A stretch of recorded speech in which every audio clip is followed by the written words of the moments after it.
I think there is something paranormal in my apartment. I moved in October 31st, 2018, without the knowledge or knowing a previous tenant had died in the apartment. I'm a paramedic, so I can deal with death a little differently than others. So when I found out from my downstairs neighbor, Gina, it didn't bother me. According to my neighbor, the tenant, Katie, was a younger female in her early 30s, who had reluctantly given birth to her first child. Gina said Katie was a nice woman, but had history of drug abuse and had an abusive boyfriend who was also her drug dealer. Shortly after, Katie gave birth to her child, and she was found dead in the apartment from a heroin overdose while holding the baby. I did not ask specific details of where she was found, because that I didn't want to know.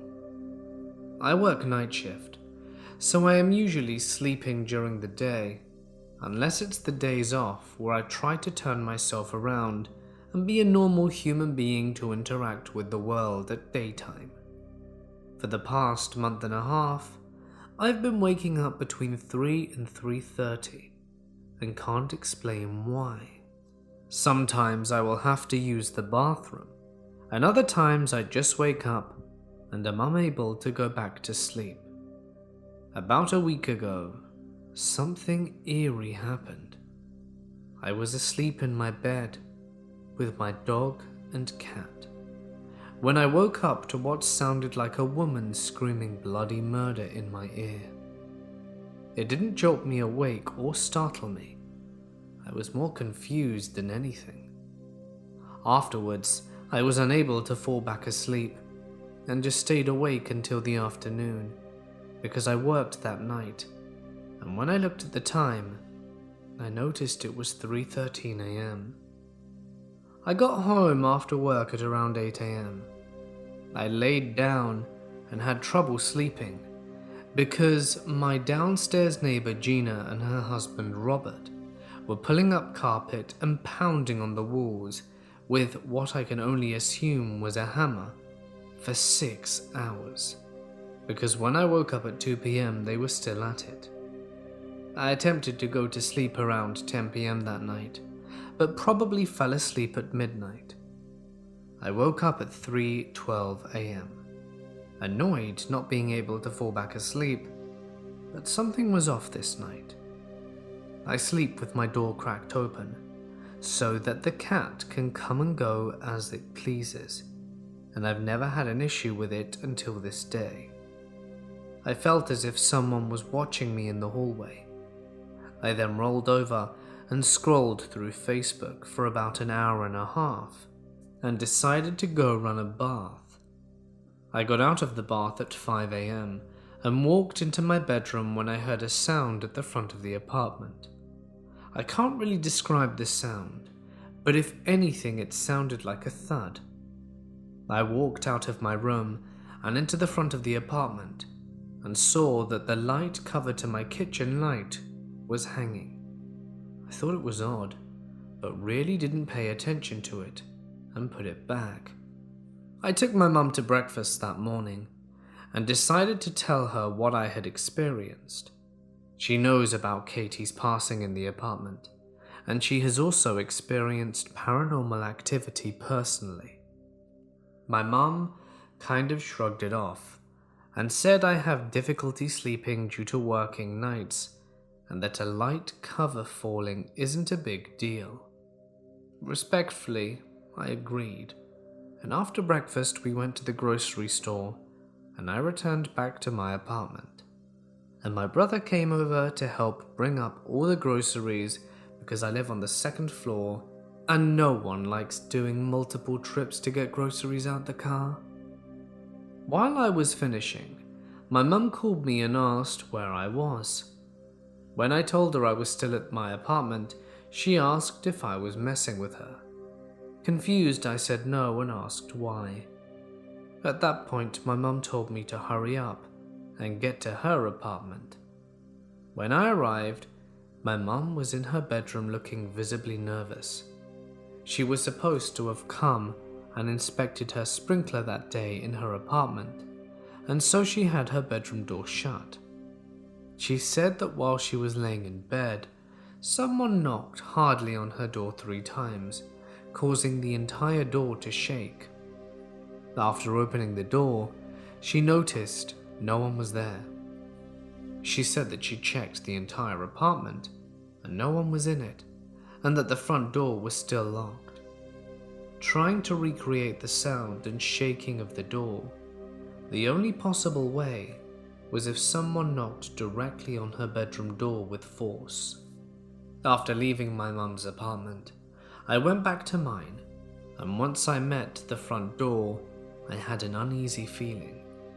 I can't explain why, but as soon as I got up to the door, it just felt like a negative energy. I went in, greeted my animals, and decided I was going to take a nap, due to barely getting any sleep the night before. I went into my bedroom, which is in the very back of the apartment, and went to lay down. My dog followed suit and jumped on the bed and came to her spot. She sleeps in the same spot every time we go to bed, which is at the top of the bed right next to me. I noticed when she jumped on the bed, she was slow to get to her spot. Once she did, she immediately looked up at the ceiling above my head, prompting me to look and see if there was a bug. There was nothing. My dog proceeded to look at the ceiling and look away for short periods of time. Approximately 20 minutes before, she refused to sleep in her spot and went to the end of the bed to lay down, still looking at the ceiling. I was unnerved, but somehow managed to fall asleep. When I woke up about an hour later, I was drenched in sweat, like you would have to be breaking a fever. I kept my apartment at 68 degrees Fahrenheit during the summer. I have a fan on me and sleep in light clothes. I usually get cold and do not wake up hot, so I thought this was odd. Later that night, I had a friend over and we were sitting on the couch watching movies. Let me explain the layout of the living room. When you walk through the front door, you're immediately met by a wall. If you look to the right, there is a closet, and if you look to the left, the living room is right there. I have a sliding glass back door that leads to the balcony, with the blinds that almost every apartment complex has. I have a large sectional couch, and the only way for it to fit is block that back door. At around 2:30 a.m. while watching a movie, horror of course, we heard 2 knocks directly behind our heads on the back door. We both looked at each other, and I said, "There's no way that a person could be on my balcony." I open the blinds within probably 15 seconds and look out. Obviously no one's there. At this point, I'm getting creeped out. He ended up staying until sunrise at 6:30 a.m. and then left. I didn't plan on going to sleep until it was daylight at this point. I had trouble sleeping during these days because all I could think about is what kind of spirit is in my home, or is it something worse? I used a Ouija board when I was 14, so I have my own experience from that, and it's not something I want to relive. One of my co-workers is very spiritual and cleanses her house weekly because she buys a lot of antique furniture, so she is the first person I contacted. She told me I needed to go get white sage, and that she would send me cleansing prayers, but that I needed to do it soon. I unfortunately worked all weekend, and this was Friday, so I could not go to do it immediately, so I stayed at my parents' house until I could. After work, I went to my apartment and was met with the negative energy again once I reached the door. I had to get my cat and dog because I was not letting them in there alone. It might be silly, but I didn't want to go in there, and I'm not going to leave them there. The next day, I needed to go back and gather some clothes and sleep clothes, so I convinced my brother and his girlfriend to go with me. My brother's skeptical about paranormal things, but his girlfriend, like I am, is a believer. I take it seriously to not provoke or enrage with a spirit, so I had chosen to ignore. Unfortunately, my brother did not get this memo, and as we were walking up to the door, my brother said, "Maybe I'll believe it if it moves the blind or something." I told him not to taunt it, but he didn't listen.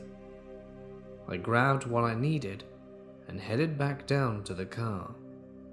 When I got to the driver's side door, something was telling me to look up at the balcony. And when I did, the blinds were moving back and forth.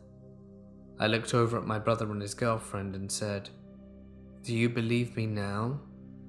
And the look on their faces confirmed that they saw the exact thing I did. I'm gonna smudge the apartment, but I'm curious if anyone knows what type of spirit I might be dealing with. I haven't been hurt by anything, and everything that has happened to me has been subtle and not alarming. I'm moving out next month. I wasn't renewing my lease to begin with, so this has nothing to do with not staying there anymore. This all started happening mostly after Gina and Robert were remodeling their apartment. They recently just got back from a trip, and anyway, they saw me outside and said they would speak to me since they got a home a few weeks ago, and they don't talk to me and are acting strange since then. Gina is avid for being outside watering her garden, but I've noticed her garden is dying, and I don't see her outside anymore. Robert's vehicle hasn't moved from its parking spot since they got back, and he usually leaves every day. Could there be something sinister going on here? This is from when my parents first began living together. Katie grew up in a fairly large city, just a few hours from our village. Her mother was a nurse who occasionally brought medical supplies to the more remote areas of the state and provided vaccines for those who wanted them. They met Aga and her family when they were about 9 or 10. They were all friends, and Grandma Mary would sometimes leave Katie and her twin sister Gloria there overnight while she visited other villages. When they reached their teens, Katie and Aga began secretly dating, and eventually they broke the news to their families. Grandma Mary was a devout Catholic and took it surprisingly well. Pawpaw and Ma Aga's parents were a bit unnerved by the whole thing.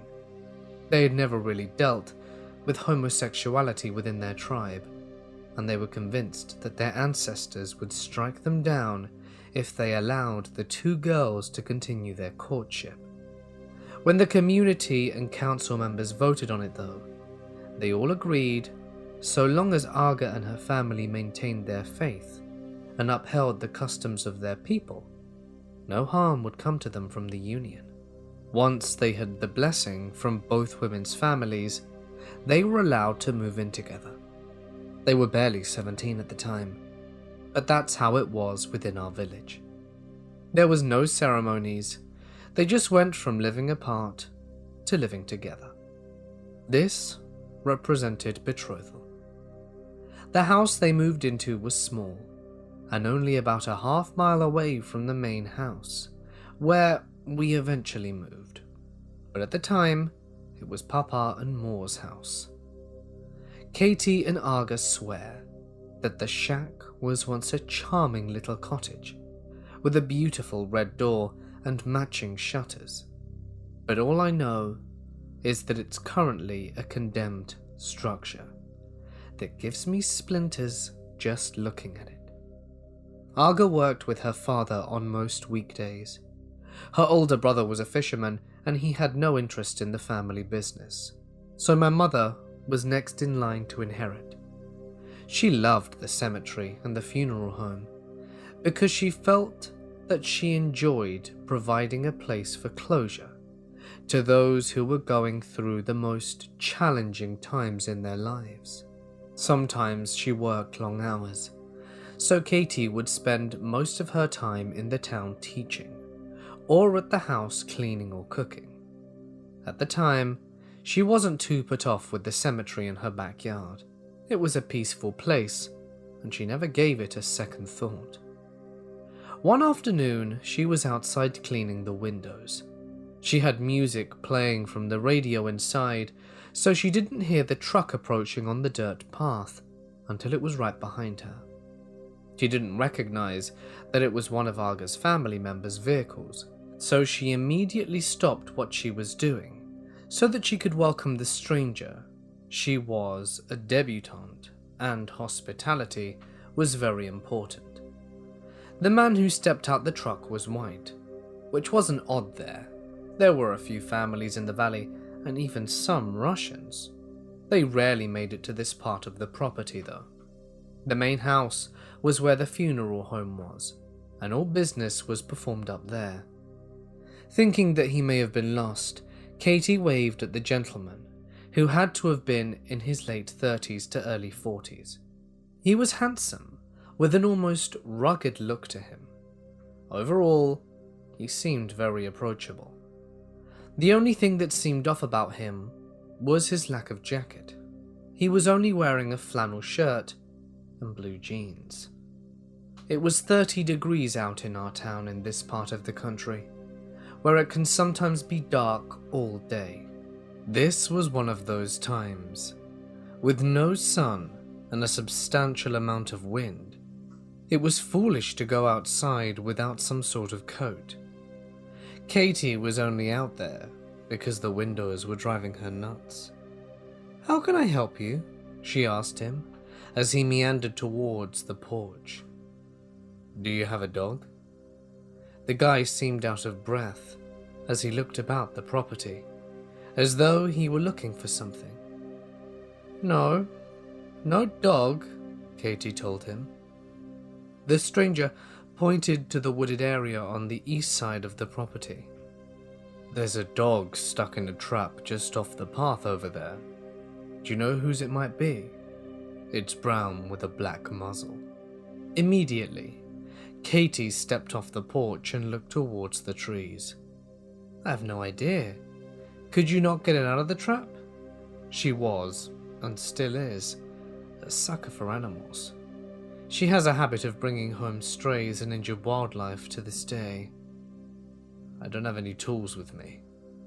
The gentleman pointed to his truck. "Do you have a crowbar or even a screwdriver?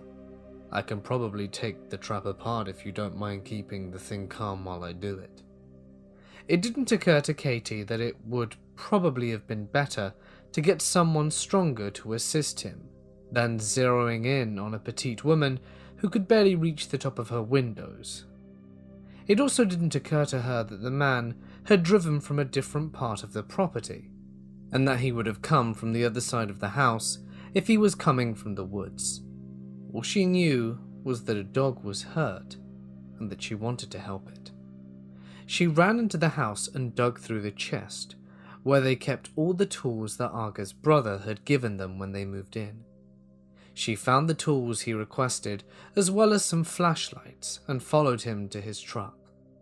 She had not yet been jaded by a world filled with criminals and pervs, so she didn't think twice about going off with a fellow Good Samaritan. The man drove fast, and when they got close to the edge of the forest, he drove off the path to get a shortcut that most of the hunters in the area used. It dawned on Katie that the man didn't have a gun rack in the cab of his truck, and that he was hardly dressed for a hunting trip. She glanced at the floor behind her seat, searching for a coat or some kind of jumper that he may have changed out of, but she didn't see anything of the sort. When the truck stopped, she asked him about his attire. She suggested that they go to her brother-in-law's cabin to get a coat, and he immediately refused. "My jacket is with the dog," he explained. motioning for her to follow him up the path. The poor thing looked cold, and I wanted him to be at least a little comfortable as he waited for me. This eased Katie's nerves. He's a nice guy, taking care of a dog. They walked up the path that Katie had only ever been on once or twice before. As kids, they explored the woods, but they never went into this area for fear of being shot. With no daylight, they would at least be safe from hunters, but there were still other elements to worry about, like bears and foxes. The man led the way, shining the flashlight over the path to make sure they were going the right way. They walked for nearly a half hour before Katie stopped and took in the surroundings. She asked if they were getting close to the dog, and the gentleman nodded. "It's near the pass up ahead. He's sort of off the path, so keep an ear out." He turned and gave her a smile that even today she calls charming in a Ted Bundy kind of way. As though he sensed her discomfort, the guy started a little dialogue with her. "I'm Aaron, by the way. I live out by the border. You from round these parts?" Confused, Katie bit back the urge to throw a "no shit" at him. He had just taken her from her house. What did he think? Was she a tourist who cleaned windows for giggles? Rather than be rude, she primly hummed an affirmative while shining her flashlight right and left, looking for the dog. "Are you married?" Aaron went on. While Katie asked him what brought him to the conclusion, he reminded her that she'd mentioned a brother-in-law. "Is your husband not home?" "Wife, actually," Katie corrected. "She's down the road. She'll be home soon." She felt that it was important to add that, even though it wasn't true, Aga wasn't expected home for another few hours actually. But she wanted to make the guy know that she might have had people looking for her soon. Aaron was quiet for a few seconds. They'd reached a rocky incline on the trail, and he seemed to be focusing on that. Once the silence began to settle, he let out a chuckle. "That's pretty hot. 2 women in all." While grateful that he wasn't like a lot of people when they first found out about their relationship, rude and disgusted, Katie almost always found his reaction even worse. For the sake of remaining polite, she faked a laugh. Sure. So, how do you know?" He stopped walking and turned to face her. Katie really hoped that he wasn't talking about what she thought he was talking about. "How do we do what?" "You know, screw," he clarified, with a casual shrug. Disgusted, Katie stepped back. "That's none of your business." She tried to remain calm, but the man's sudden change in attitude had her on edge. "Can we please just get the dog?" Oh yeah." Aaron looked around, as though he forgot why they were there in the first place. He laughed sheepishly and shook his head. "I'm so sorry, ma'am, but there's no dog. I just brought you out here for a good time." His cavalier attitude gave Katie pause.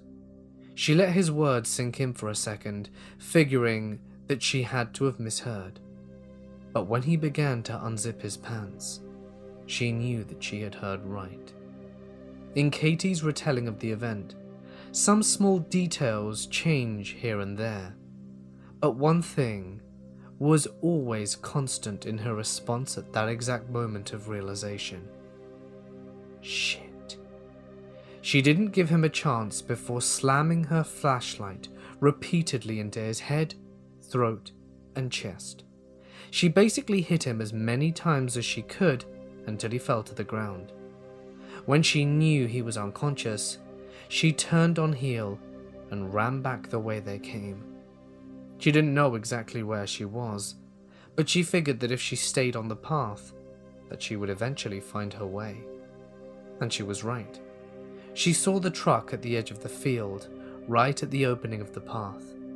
She checked the vehicle, and was relieved to see that he'd left the keys in the ignition.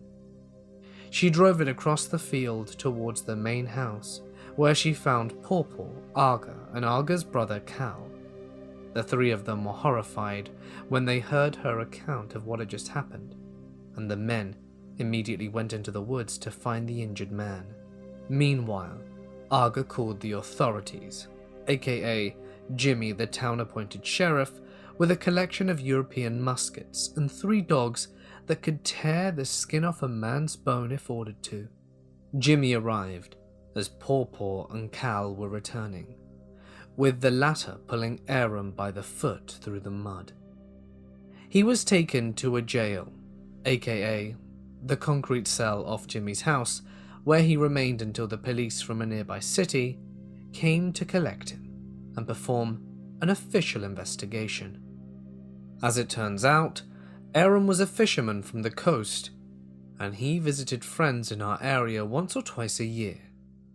He had tagged along with some of these friends when they were visiting Cal at the funeral home, and at some point, it was innocently mentioned that Katie was at the house, and that she was home alone, or something like that.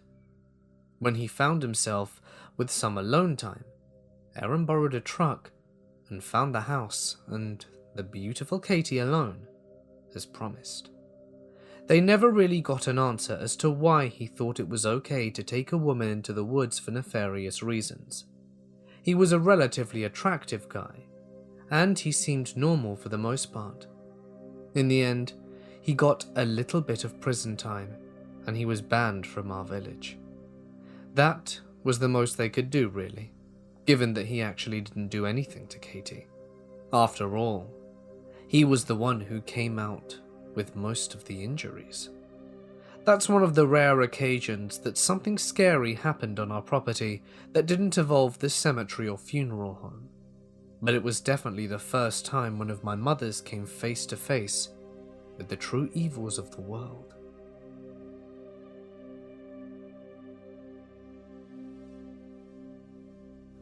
I was 7 years old at the time this happened. One day out of the blue, I woke up having this odd feeling, like something bad would happen. I couldn't put my finger on what exactly it was, so I shrugged it off. At the time this happened, I was staying at my beloved grandmother's house. I would get to her house straight from school, do my homework, and when done, watch soap operas with her. She was sweet and caring, so she would always check on me. At nighttime was no exception because she knew that I had trouble sleeping, so she would sit on my bed and rub my legs. After a couple of days upon arriving from school while having lunch at her house, I received terrible news. My beloved grandma had fallen ill. My aunt informed me that she would be staying at the hospital for some time in order to get better from hepatitis B and meningitis. I would visit her every day for over a month right after school, until one day I wasn't allowed to see her anymore. She had health complications. Doctors feared she wouldn't make it through the night, and they were right. She passed away in her sleep that same night. When that happened, I got an overwhelming sadness, even when no one had even told me yet that she was gone. That is when that odd feeling I had started to make sense. The funeral came around, and I wasn't allowed to go, since it was no place for a child. My parents tried to shelter me from the event, hiding what death meant. They said Nana went on a trip, but I knew the truth. That hurt me in a way, because I didn't get to say goodbye. The day she was buried, I remember all the family arrived at her house to spend some time together. We shared stories, looked at pictures until time came around, and we said our goodbyes and went to bed. so I followed my usual routine and went to sleep. Later, during the middle of the night, my door creaked open. I thought nothing of it, until I saw a dent formed on my bed, like someone was sitting down, and I felt a stroke on my legs. I sat up, too tired to process what was going on, and said with a groggy voice, "Good night, Nana." I waved my hand at her and began falling asleep. After that happened, I felt the mattress rose, as if she had stood up from the bed and closed the door softly. She left behind this peace and calmness. I like to believe that she came to say goodbye. Later that same year, a couple of months after my Nana passed, my mum got pregnant with twins. Everything was great. That was the news and joy that we needed. Everything was wonderful. But one day, same as before my Nana fell ill, I had this dread come over me, a feeling that something was wrong. I told my mum that I felt something was wrong, and she told me to brush it off, as it was most likely nothing. A few days after this, I sort of forgot about the feeling, carried my day on as usual and went home after school. I was alone in the house doing my homework at the dinner table, when out of nowhere I heard the sounds of babies crying from the room my parents were setting up for the twins. I could distinguish two different cries. This feeling of dread and sadness washed over me again. I decided that since I was about to be a big sister, I had to see what was going on in my baby sibling's room. Somehow I managed to gather up the courage, stand up and walk towards the door. As I approached the room, the crying started to fade away, when it was really intense before. The moment I placed my hand on the doorknob, the crying stopped. I opened up the door, and the room is empty. That night, my dad came home and told me that my mum was in the hospital, and that she would have to stay there for some time. Also, that's when she came. The babies were not going to be in her tummy anymore. Also, that when she came, the babies were not going to be in her tummy anymore. He made sure I understood they were not coming because they had passed away. I looked at my dad, muttered okay, and went to my room. I laid in bed and cried non-stop until I fell asleep. Yet I woke up in the early dawn to the feeling of a hand on my leg, but I wasn't scared. So I looked over and saw a dent on my bed, the same way it happened a few months ago. I had this undeniable feeling it was my Nana. I knew I could ask this from her.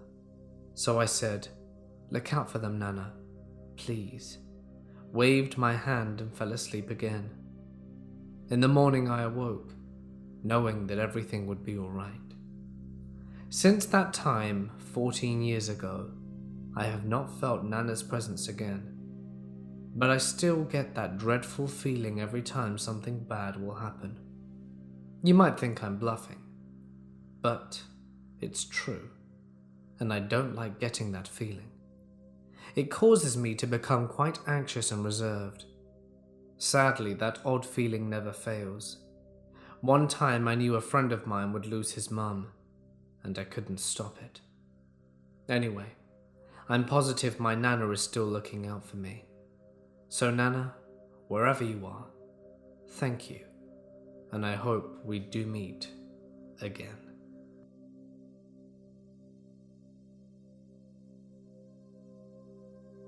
I lived with my parents and my 2 Staffordshire Bull Terriers and was enjoying the 6-week summer holiday from school. I got home one day at around 7 p.m, and after a long day out with friends and playing football, I decided to get a snack from the fridge. My dad was at work, Mum was in the living room with my 2 dogs who were asleep on their bed, and all I could hear was the very faint sound of the TV through the 2 walls that separated the kitchen from the living room. Here's a brief description of the kitchen. We had a small space under the stairs that you could access from the kitchen, where we kept shoes, coats, and some other bits and pieces. The fridge was literally 5 steps away, and the space under the stairs would be on your left-hand side when facing the fridge, and is nearly pitch black, as we had no light in there. I opened the fridge and had a quick browse of what was on offer to crave my hunger, when out of nowhere there was a deep, guttural growl from the space under the stairs. This growl lasted for about 5 seconds. I used to think that people exaggerated when they said that they froze in fear, but I literally couldn't move. My eyes opened wide and my hands started to shake, and after about 10 seconds of standing completely still, I slowly turned to look at the space, as I knew that it had come from there. As I turned and looked at the space, there was nothing. All I could see was the darkness, but I had that feeling of something staring at me intently, the gut feeling screaming at me to run away and that I was in serious peril. I was certain that something was going to crawl out of the darkness and drag me into it. The worst part was that I had to walk past the space to get to the kitchen door. I slowly made my way to the door, and the feeling of danger and dread intensified with every step I took. I ran the last few, swung the door open, and bolted into the living room. My mum looked at me, and she saw how white I was and asked why I was shaking. She asked what was wrong, and I told her what happened. I also asked if the dogs had growled or if there was anything on TV that could have made a noise like that, but my mum said she hadn't heard anything from the dogs or TV that could have been perceived as a growl. My mum grabbed a torch and headed to the kitchen. Sure enough, she came back and said there was nothing there, and that it must have been my imagination. But I know what I heard, and I know that my gut feeling was not just my imagination. There was something under those stairs that seriously wanted to hurt or terrify me. I haven't had any other experiences like that since, and I always become nervous if I'm left in the kitchen alone. I'm 22 now, and still refuse to go anywhere near this space under the stairs.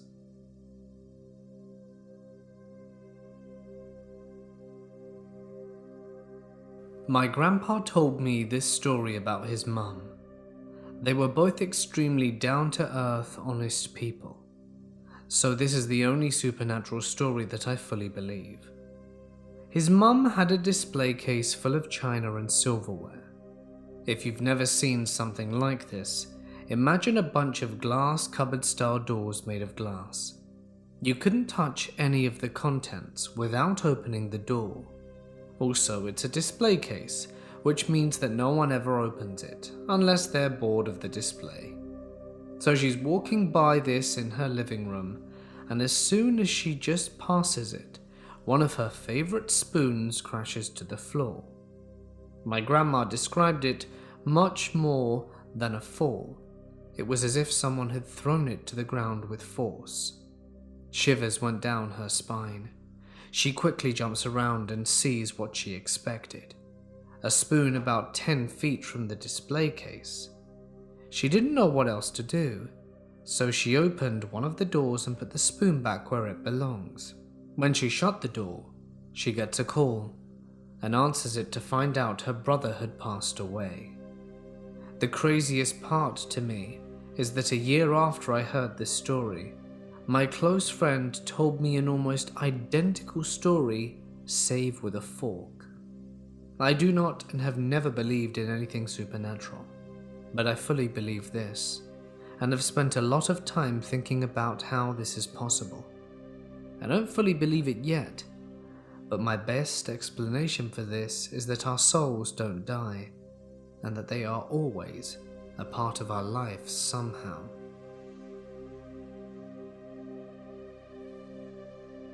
I am a very scientifically minded person, but some things have happened throughout my life that I cannot explain. First off, I'm going to call the road I live off Highway X for privacy reasons. I've lived there my entire life, 1998 to present. I like to describe where I live as the middle of nowhere surrounded by other people. Where I live used to be a Revolutionary War township. No battles happened here though. Nobody has died on my subdivision either. In the mid-20th century, the portion of Highway X I lived at used to be a Girl Scout camp, and in the early 90s, before my family moved here, our property was a cow pasture. We did have a teenage girl die in 2006, taking a sharp turn about a quarter of a mile from my house. In 2011, 2 miles away from my house, on one of the gravel roads branching off Highway X, a mother drove into a creek during high water, as there are no protective barriers there, and she and her children drowned. My mother is very religious, and when I ask questions about her experiences, she gets nervous and is reluctant to answer them. I'm going to tell these stories in chronological order. When I was a baby, my mum heard someone saying, "Hi there, hi," in a cooing kind of way over the baby monitor. She said she couldn't tell if the voice was male or female. She went to my dad, who was on the computer, and asked him if he was just in my room. He said no. Now, this could easily be debunked because baby monitors can pick up radio signals, but it was still strange. When I was a bit older, perhaps 2 or 3, my mum said she was sitting on our front porch and saw a man with a wide-brimmed hat and trench coat standing under the outdoor lights at our neighbour's house, just standing there doing nothing. She said she didn't think much of it, just thought, "That's not Charlie. Charlie doesn't wear hats like that," and eventually went back inside because it was weirding her out. Fast forward 10 years, and she said her best friend's husband was casually telling a story about how his dad was haunted by a man that fit the exact same description, not knowing anything about my mum's story. The man didn't leave his dad alone until his dad said, "Get out of my house." My mum's best friend freaked out. When she was little, she saw a man exactly like that pass a window at her grandma's house. And then my mum freaked out and told her story. My mum told me this, so I consulted my best friend Google, and apparently it's something a lot of people see. Around the same time she saw the man in the hat, my dad heard someone knock 3 times at our door. It was nighttime, and my dad looked out the window to see no one there. My mum grew up hearing stories from my grandma, a nurse, who always told stories about people at her job hearing 3 knocks on the door, opening it, and then dying soon after. So of course my mum freaks out and tells her not to open the door. When I was about 12, I started getting hypoagonic hallucinations. When I'd close my eyes, I would see vivid, disturbing images, oftentimes of people being hanged or covered in blood. It was terrifying, gory stuff, and I hadn't seen my first horror film until I was 16. So of course it really bothered me, and I wasn't inspired by anything I'd seen on television. It stopped happening once I moved into my dorm, but when I do get this, it's only at my house. When I was 13, we had a light switch in the basement that could dim when you press it. I had a sleepover in the basement with my friends, and we were talking about boys or whatever 13-year-old girls talk about. And suddenly, the lights started dimming and brightening repeatedly. We, of course, freaked out, and then it stopped, and never did it again the entire time we had that lighting set up. One night when I was 15, my ex-boyfriend and I were driving down Highway X, and both complained about feeling like something was wrong. This was about 2 miles from my house, and then we saw what looked like a cloaked figure fly over our car. It looked like the Grim Reaper. We both saw it, and we both screamed in unison.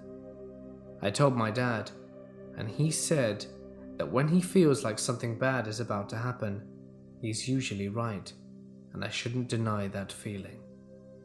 2 years later, I walk past the hallway entrance and I hear, "Hi," right in my ear, loud and clear. I shrieked and I sprinted to my mum and asked her if the TV was on in her room, and she said no. She was right. A few months ago, I walked into the living room and saw my mum's recliner was empty, and I remember thinking, wow, my mum must have went to bed already, and she didn't even tell me. The next morning, my mum asked me if she talked to me after she left for bed. I told her no, and that I remember thinking it was odd that she didn't even say goodnight. She said she woke up after falling asleep in the recliner and saying, "I'm going to bed." And she heard a voice behind her that didn't exactly sound like me say, "Oh, you're going to bed?" She also said our next door neighbor had something in her house, but didn't elaborate and didn't give me a time frame or anything. When she told me this, I already asked enough questions about weird stuff going on around Highway X, and she's not comfortable talking about the paranormal too much, because she's afraid it'll invite spirits.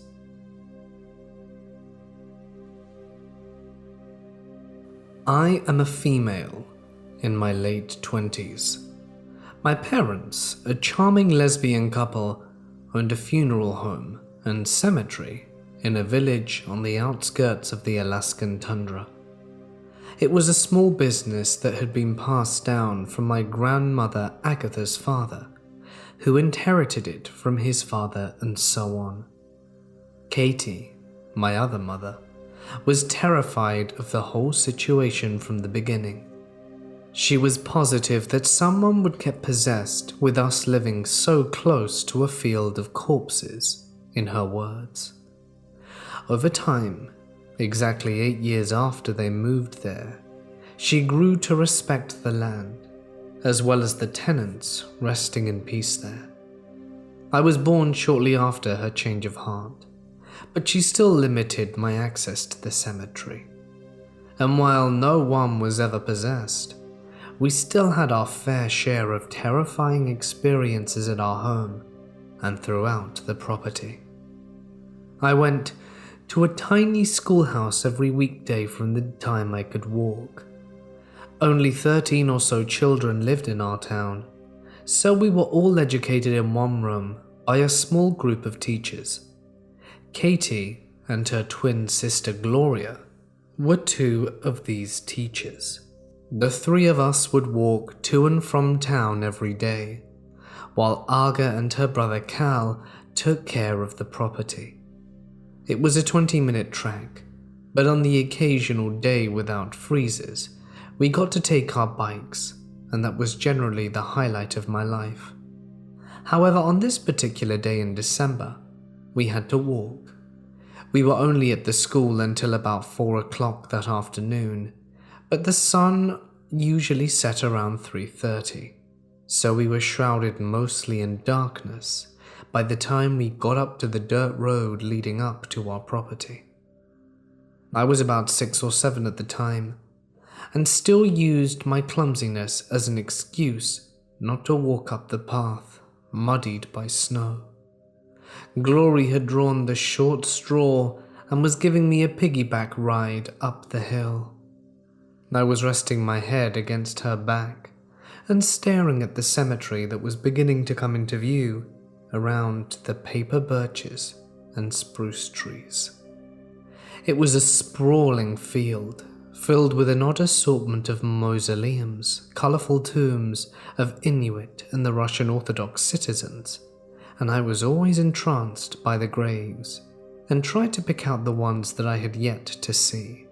We were nearly to the house when I saw a figure standing in the far right corner of the cemetery. It was hard to discern their age or gender, but I could tell from the build that it wasn't Aga or Cal. Visiting hours ended at sundown regardless of the date, so I immediately pointed the person out to Katie. Most of the finer details are recalled by my parents and older family members, due to my young age throughout most of these events, but I can still clearly remember hearing Katie mutter, "Shit," quietly under her breath. She helped me off Glory's back and ordered that I go inside to tell Cal to meet them in the field.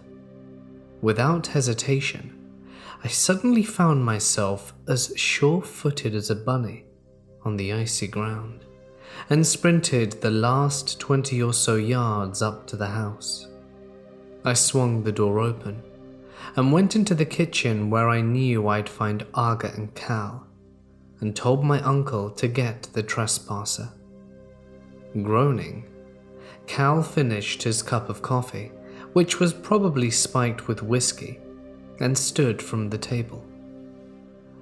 Angak Cal was a big guy, about 6'8", with broad shoulders and what I called Fred Flintstone fists. Basically, he could knock someone out without much effort, and he did so time and time again. He was insanely protective of his sisters and all of the other women in his life, Glory and Katie included. The entire town respected him and feared him at the same time. He was a nice home security system. Naturally, I was thrilled with this tiny bit of excitement in my normally humdrum life. When my uncle charged out the back without so much as a coat on, I turned my pleading eyes to Aga, who barely flinched at the activity. She stared back at me for only a moment, before sighing and motioning to the rack by the door. I grabbed her parka and helped her put it on as we made our way outside. Knowing that her wife was going to be none too thrilled with my presence in the cemetery, Aga picked me up when we reached the cast iron fence that surrounded the property. We could see Cal's giant silhouette approaching the tiny ones of Katie and Glory. The stranger was still a good 100 or so yards from us. "Let's hide and watch," I whispered to Aga, when I realized that Katie hadn't spotted us yet. For a moment, I thought my mother would shake her head and go to the others, but she surprised me by giving me a conspiring smile and ducked behind a mausoleum. "We can get to Grandmother's grave if we're very quiet," she told me with a glint in her eye. She loved the graveyard and had spent her childhood playing in it, while also learning about her ancestors and the people of her town. She wanted me to enjoy it as much as she did.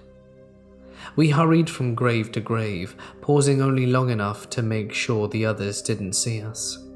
Katie, Glory, and Cal were moving swiftly as well, but they were too busy eyeing the figure, standing only about 20 feet from the large tomb that encased my great-grandmother, our destination. When we arrived at the tomb, Aga set me down, and we crouched behind the rocks and wood that surrounded Grandmother's altar. It was then that I began to feel nerves eat away at my gut. This was a stranger, I could tell. They were standing at the base of the mausoleum, built to honor the infants who had passed before being blessed by the tribe's shaman. This was an old, outdated site that didn't fully honor Inuit customs, though it had been redone in the 1970s, closer to the northern section of the property. No one came to this site because it would be considered disrespectful to their deceased, but it would have just been as disrespectful to tear it down. So it was just a derelict memorial that loomed on the tiny hilltop of that section of the cemetery. Tension filled the air as Cal, flanked by Katie and Glory, approached the stranger. I could hear my uncle speaking to them, likely telling them our hours and asking them if they'd like a ride back into town. He always started off nice, giving people the benefit of the doubt before going into Hulk mode. Arga, who had initially been giggling at the sight of her brother looming over the trespasser, was beginning to cling tighter to me as time went by. It took us a few minutes to realize that the person hadn't been responding to Cal, nor had they even looked his way. They continued to stare at the area just above the mausoleum. Katie and Gloria were exchanging uneasy glances at one point, and Cal told them to go back to the house. They refused and stepped closer to his side. When words failed, Cal resorted to the physical approach. He later recalled that he could tell the person was an old man, and that they were frail, and that he didn't want to hurt them. But he wasn't listening, and if he was deaf, he'd have to get his attention somehow. My uncle placed a gentle hand on the gentleman's shoulder, and immediately he felt a wave of nausea overcome him. He hunched over, clutching his abdomen, and cried out. Arga ordered me to stay put before darting off out from behind the stones and over to her brother, who waved to her and the other women to make them leave. He insisted they go inside, but they were all frozen in place. The strange man still hadn't moved, so Katie yelled at him once more. She stepped around in front of him and waved a hand in his face. "You need to leave." I'd heard her command. "You can't be here after dark, it's not safe." "No, it's not," the stranger finally said.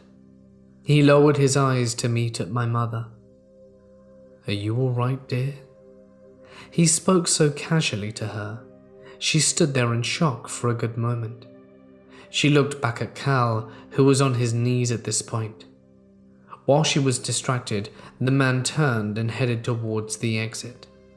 When he was coming towards my hiding spot, I had every intention of getting up and running away, but I was frozen in place.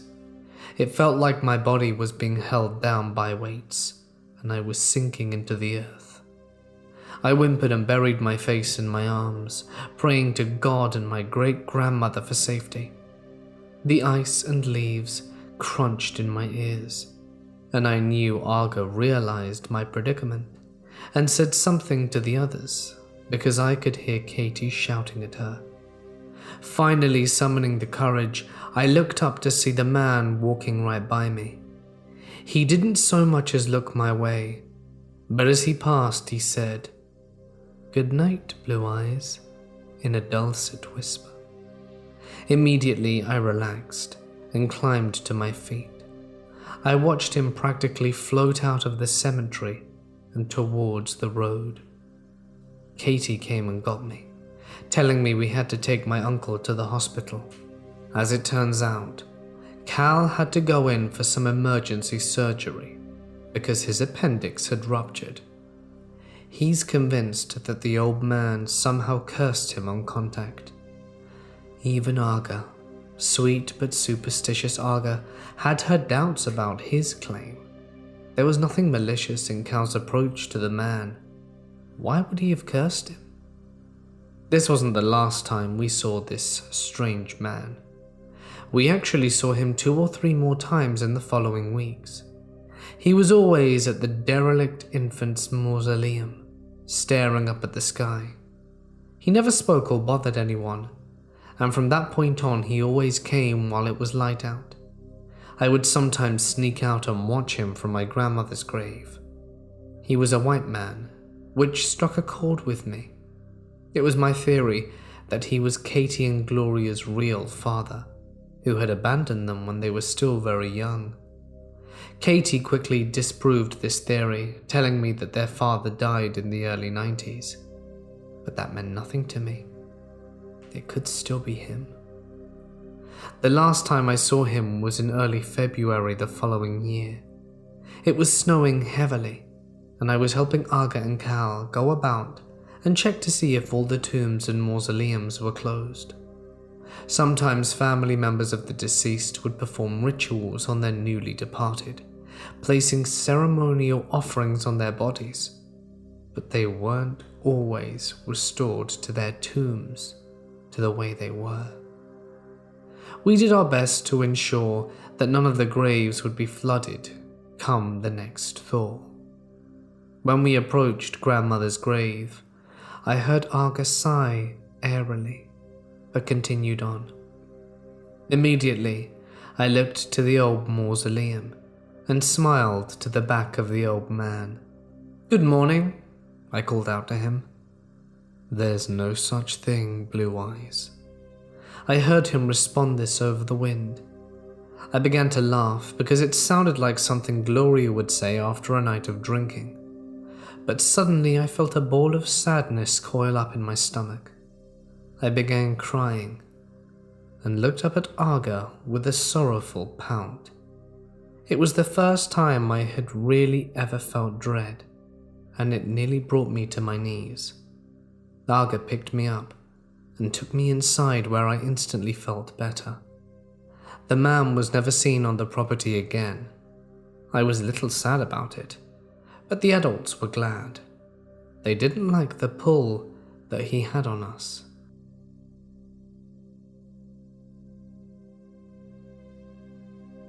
This happened about 7 years ago. I was 16 years old at the time and was home alone with only my younger sister Nadine, who was 9 at the time. Our only parent was my mum. She worked a full graveyard shift from 10 to 7, and we had easily become accustomed to it, because we would usually be asleep or at school when she was working. Every night was the same. Get home from school, homework, shower, say bye to mum, and sleep. Often me and my sister would stay up late despite my mum's orders, but nothing crazy ever happened. We lived in an upstairs 2-bedroom apartment. At night, me and Nadine would barricade ourselves in our mother's room, lock the door and sleep. We were always too scared to sleep in separate rooms.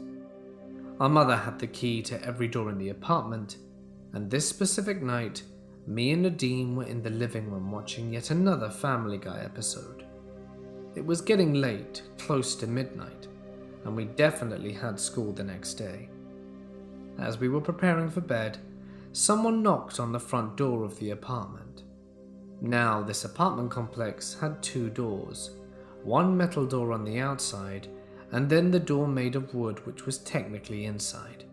Therefore, one would need to unlock 2 doors before they could get it.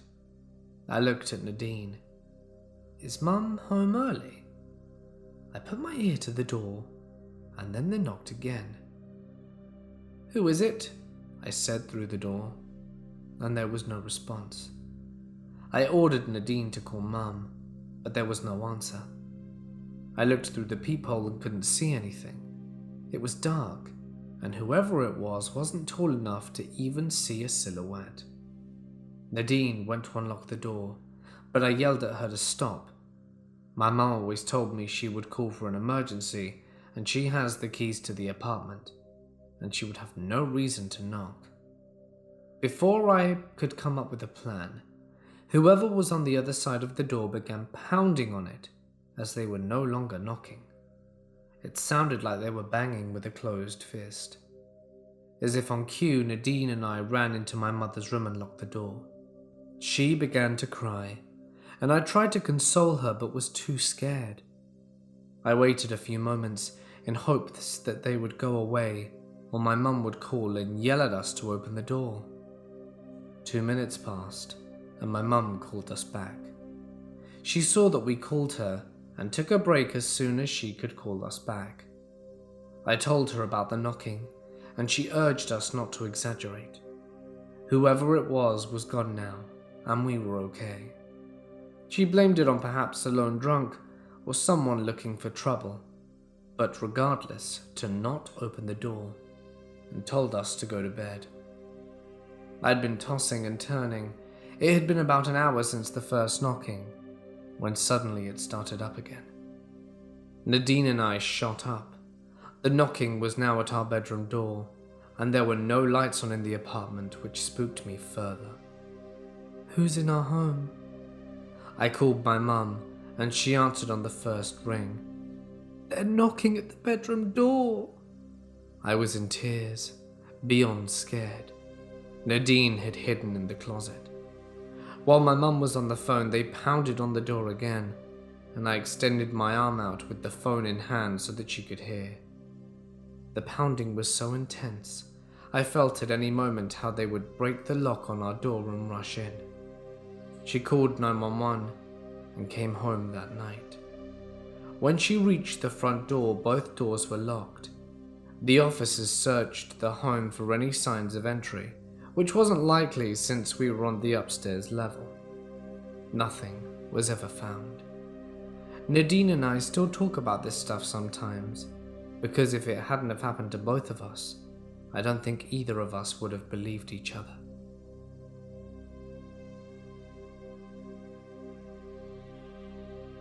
A few years ago, my sister was married to a soldier in the British Army, and he was stationed in Germany.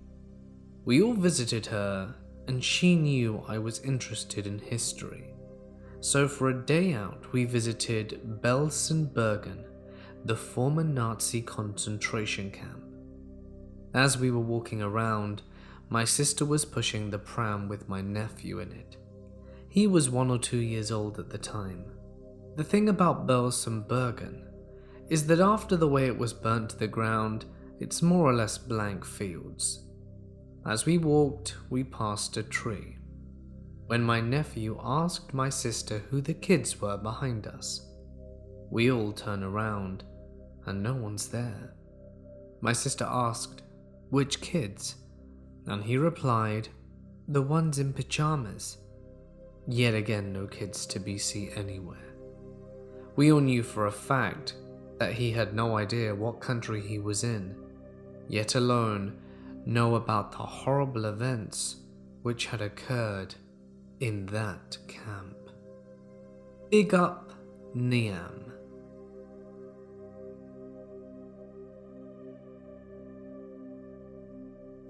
I worked in a really old movie theatre for my first job.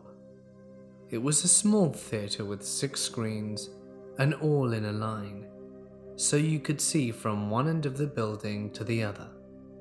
Eventually, I got promoted to a manager, so I had to start the movies. We had film still, so it was fairly complicated. You had to thread the projector and then watch over them because they mess up easily. We always joked about ghosts and a lot of weird stuff happening around there, like falling over, doors shutting and hearing voices. Well, one day I was there with one employee, slow midweekday, and I walked out of the office up to the projection booth and out of habit looked both ways. You know, the old left-right? To my right there was a woman in a whitish dress with brown hair, about 4 feet away just standing. I only caught a glimpse of her before doing a double take and she was gone. I wasn't the only person to see her.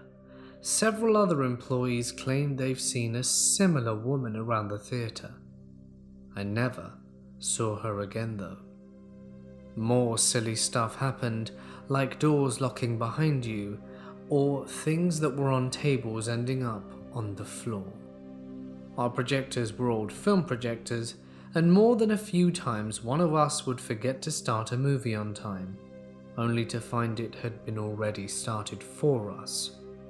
Another manager claimed that she saw the ghost woman who was called Sarah in the window upstairs when she was leaving for the night. One time we were watching a movie after hours, and we heard a series of what sounded like tin cans fall in succession around the theatre walls. There were some rumours that Sarah was a projectionist at an old theatre elsewhere, who somehow ended up buried in its walls, and pieces of the building were used in the construction of ours. But we never found any evidence to back up this urban legend.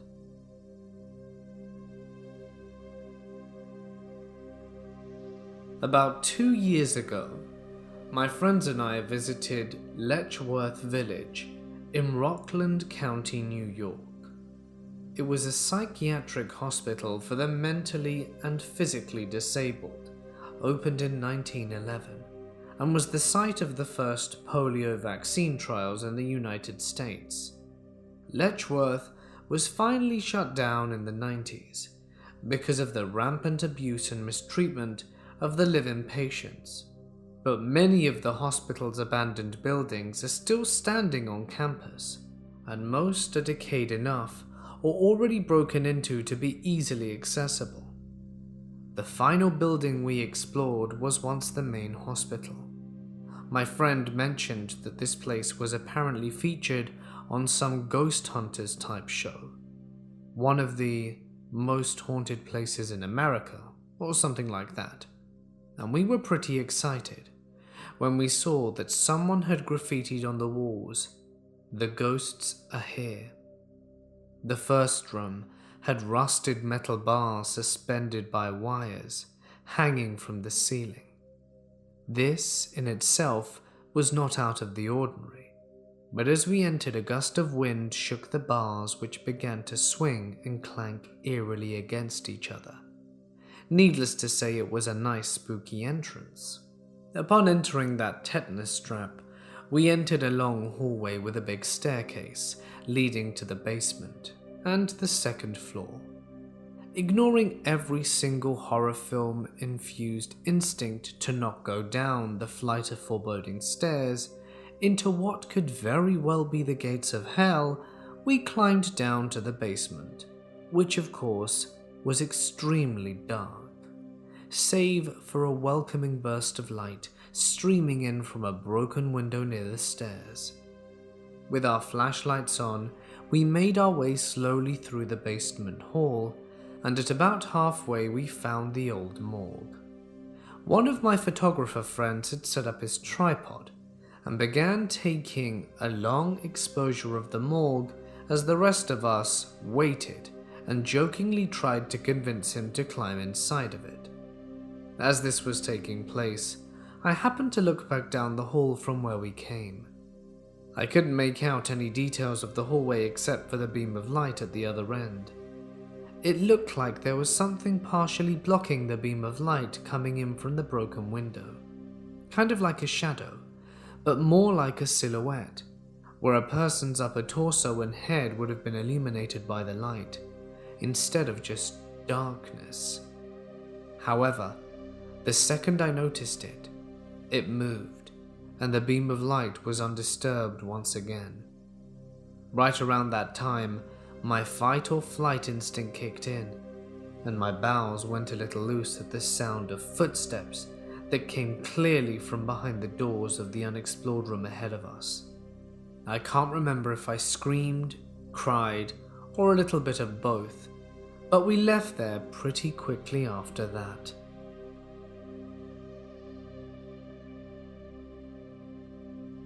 When I was still a baby, my Aunt Dawn's friend Eddie came to work for us. He didn't have any qualifications other than being strong and willing to work around dead people, so he was hired. Eddie was a bit weird, and according to Aga, he had a super obvious crush on Dawn. Dawn, the sweetest summer child, didn't think anything of it. She insisted that he was just a shy kid who didn't know how to talk to people, let alone girls. With her being the prettiest girl in her class, she took it upon herself to befriend the older teens. She was only about 15 when this all happened, and Eddie was 17. This event does not involve any violence against my aunt. I want to make it clear. Now, a little something about the property. It is an absolute treasure trove of eclectic tombs and mausoleums, but there are also dens and caves close to the woods where nature has been left alone. While there aren't really any animals that use these dwellings, we still leave the spaces be so that they are there during blizzard season. On the morning that Eddie started, Katie found him taking a nap in one of these dens. He hadn't even been there an hour. A few hours later, he came inside and asked for a snack. Though he hadn't done much work, Katie made him a sandwich, and when he'd finished eating it, she requested that he go into the funeral parlor and help Arga with inventory.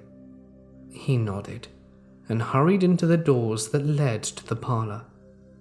When Arga came in less than 10 minutes later, Katie asked how Eddie was doing. Arga seemed confused, and when Katie told them what she asked the kid to do, she said that he'd never come in. The two of them went looking for him, and they found him sleeping in one of the empty caskets in the showroom.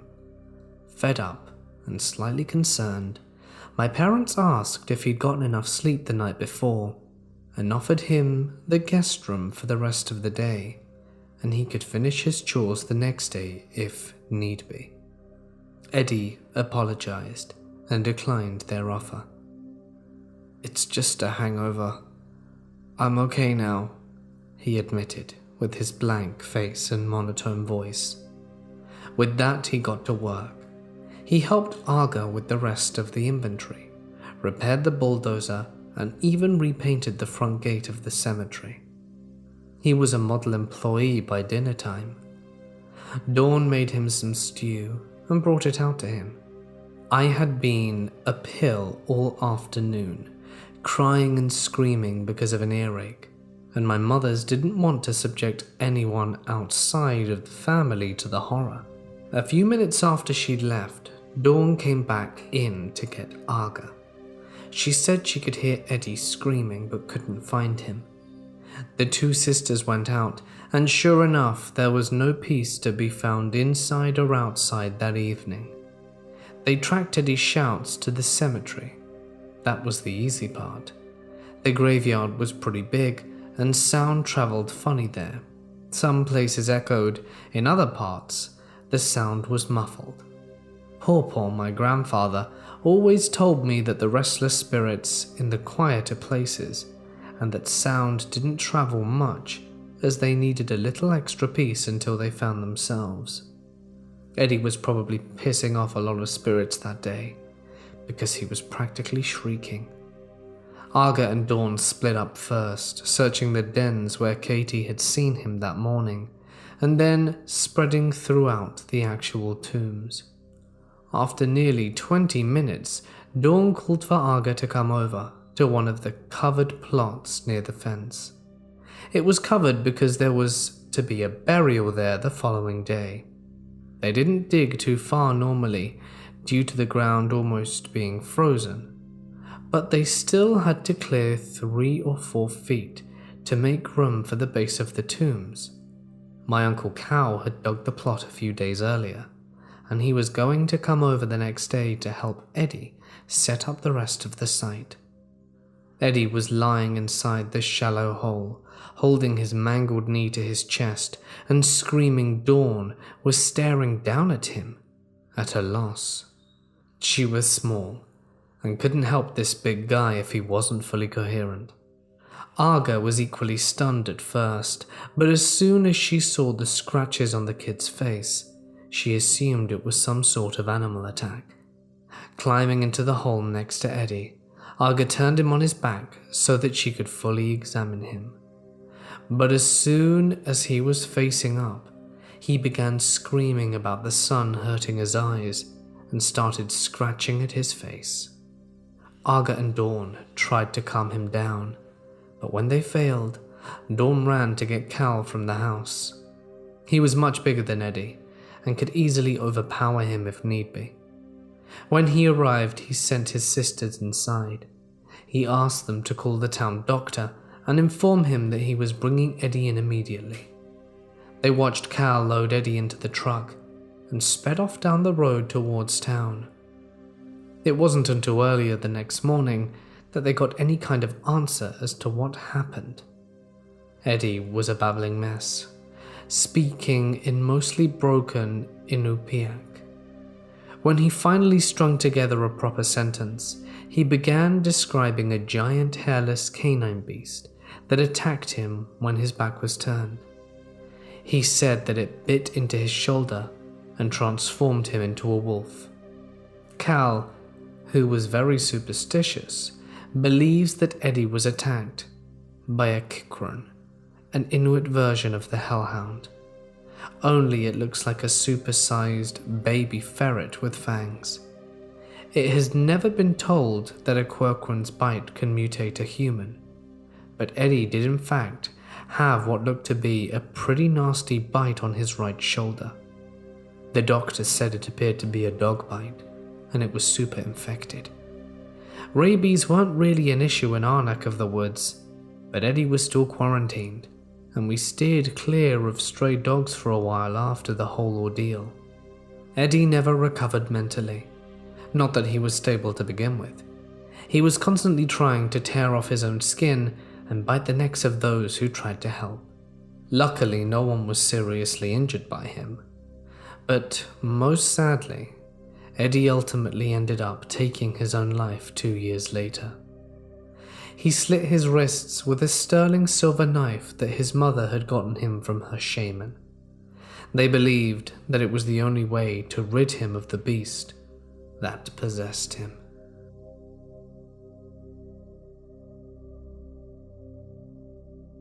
The layout of my kitchen is very strange.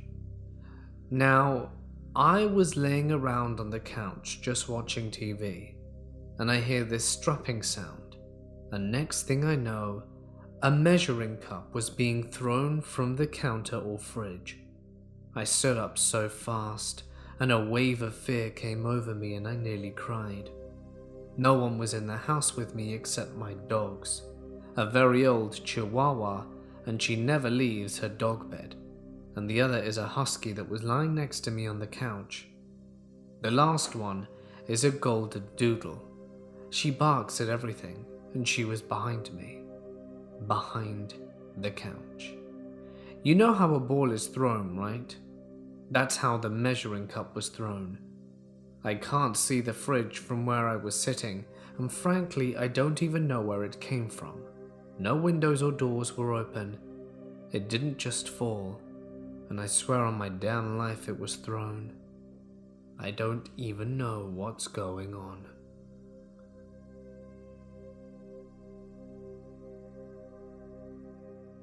One time, I was over at my friend's house with a small group of about 3, as I was planning to stay over the weekend, so I packed a lot. It was around 10 PM when we decided to order pizza and watch some movies, and all of a sudden the letterbox in his door starts flapping, and we all thought it was the wind and shrugged it off. The pizza came at around 10:30 PM and tuck in. Then the letterbox went again. I had enough and checked and opened the door. There was no one there, and worst of all, no wind, which really creeped me and my friends out.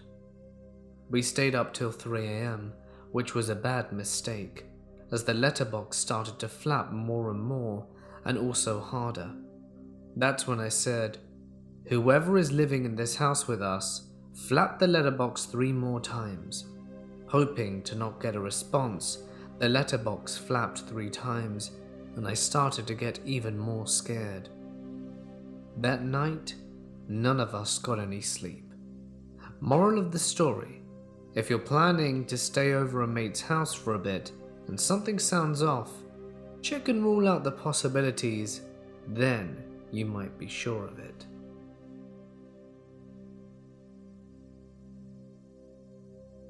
My dad's house, before it burnt down in late January of this year, was well known in my family for being haunted. We actually had people come over, sometimes called ghost hunters, and inspect the house. From what they found, and from personal experience, there were 2 children on the first floor, a boy and a girl around the ages of 6 to 9. A man and a woman upstairs, assumed to be a husband and wife, and a man downstairs. The 2 children were shy. but they still liked to play. We mostly saw the boy, as he would peek around the corner of the kitchen when my mum was doing dishes, and then hide again when she looked over at him. He liked hide and seek. I would be alone in the house and find all of the kitchen cabinet doors open very frequently. My mum told me that one time, when my dad had left for work and I had just left for school, that I had left the TV on when I left, and that she heard a laugh coming from the living room. Thinking it was me, she looked into the room and saw nobody. My stepmom also mentioned that the dogs frequently barked at something at the top of the stairs, and that she would often see a woman standing on the top step. I have so many other experiences. It was certainly a scary place.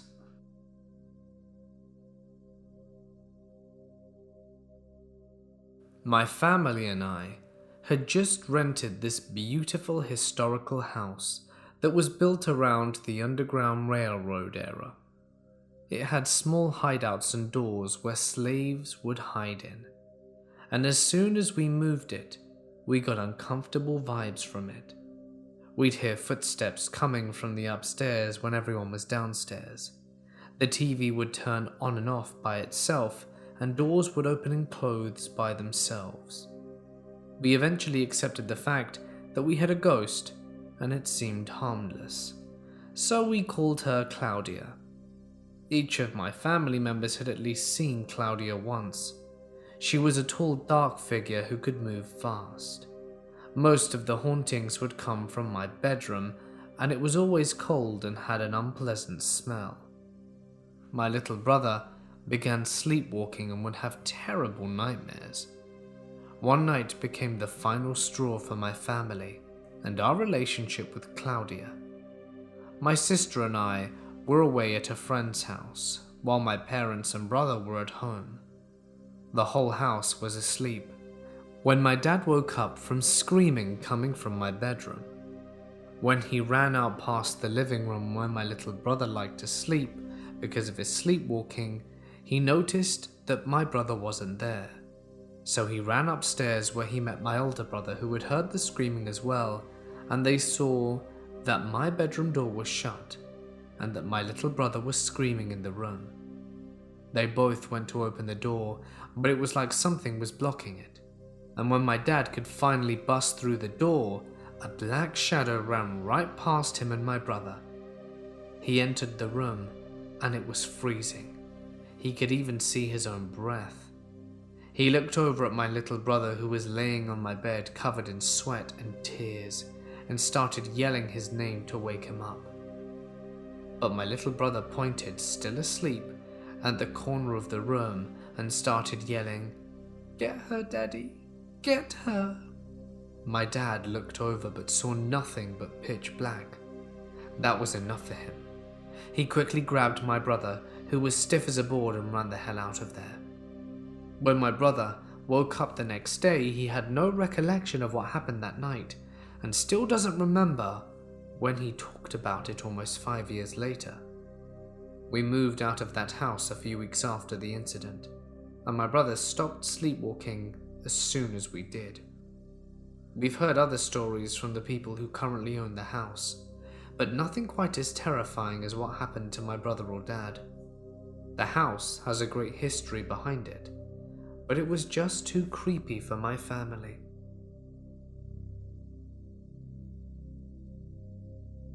When I was about 16, my cousins Lena and Vincent were visiting from New Mexico. They are both a few years older than me, but we got along really well.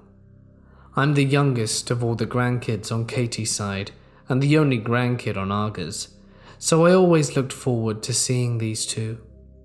They were staying with us a few days over the summer.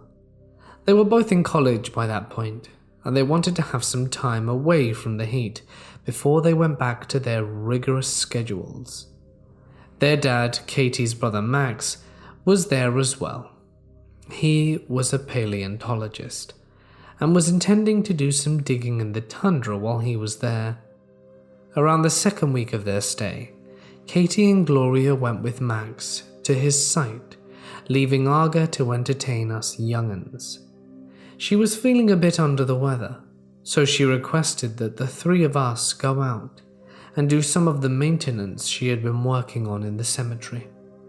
Weeds aren't much of an issue here, but grass, flowers, and other plants die when the weather is so inconsistent.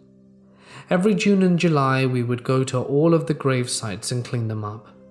I'd been relieved of my duties because my cousins were in town, but Arga didn't want it getting backed up.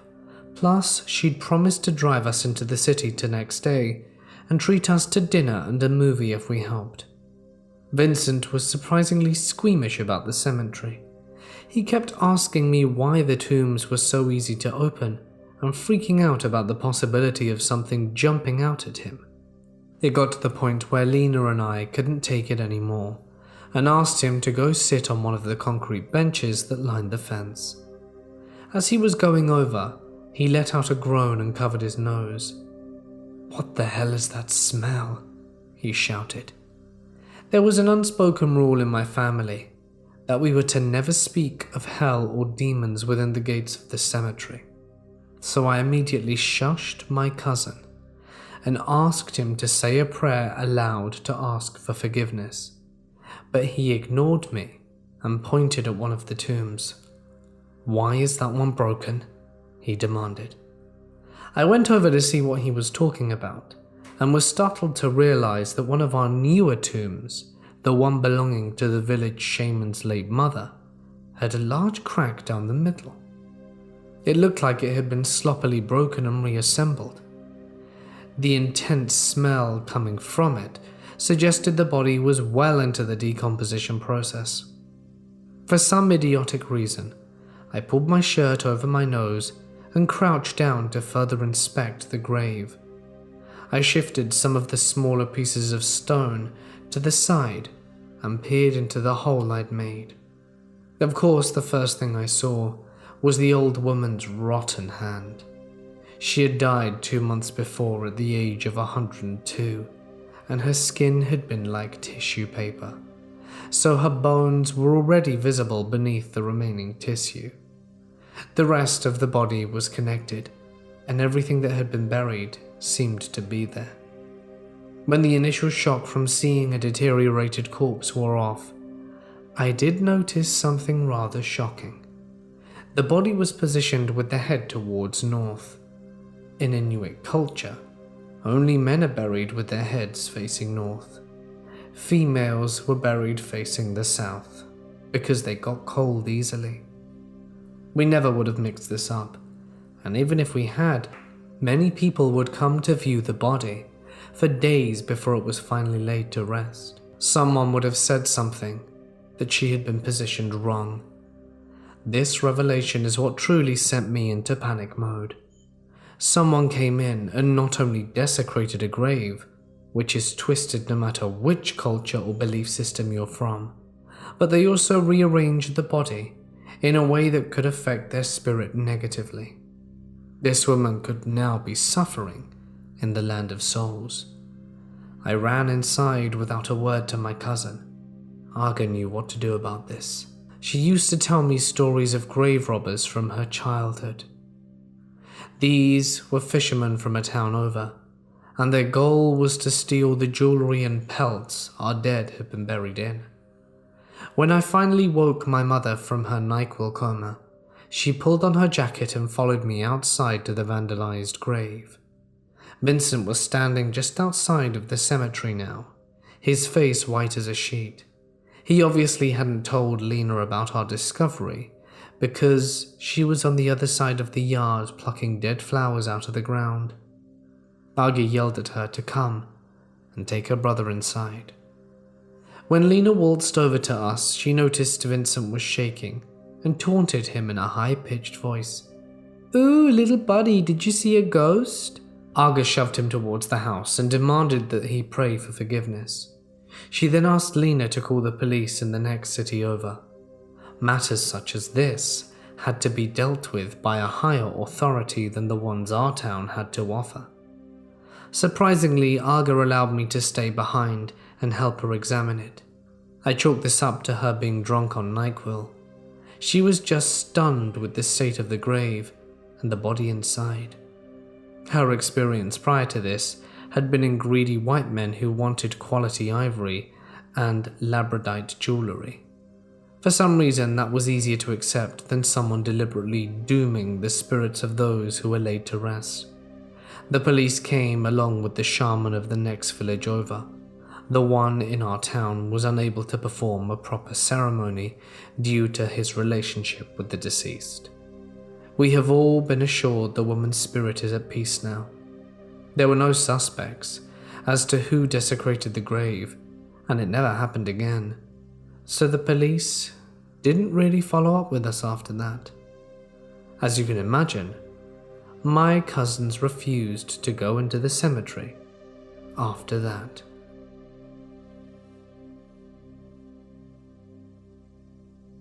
My family owns a country house in rural Missouri that I grew up visiting pretty often. There were plenty of beds and rooms to sleep in, but I always stayed in a room in the basement since it stayed nice and dark well into the day, and the bed in that one was by far the comfiest. Ever since I can remember, I always had a weird feeling when I went down there, but I was usually so tired from running around and doing farm work all day that I had no trouble falling asleep. So, it never really bothered me. Stuff started to really pick up around the time I was 12 or 13. The one thing that really sticks out was one night when I was drifting off to sleep. I kept seeing a human-sized shadow walk past my room.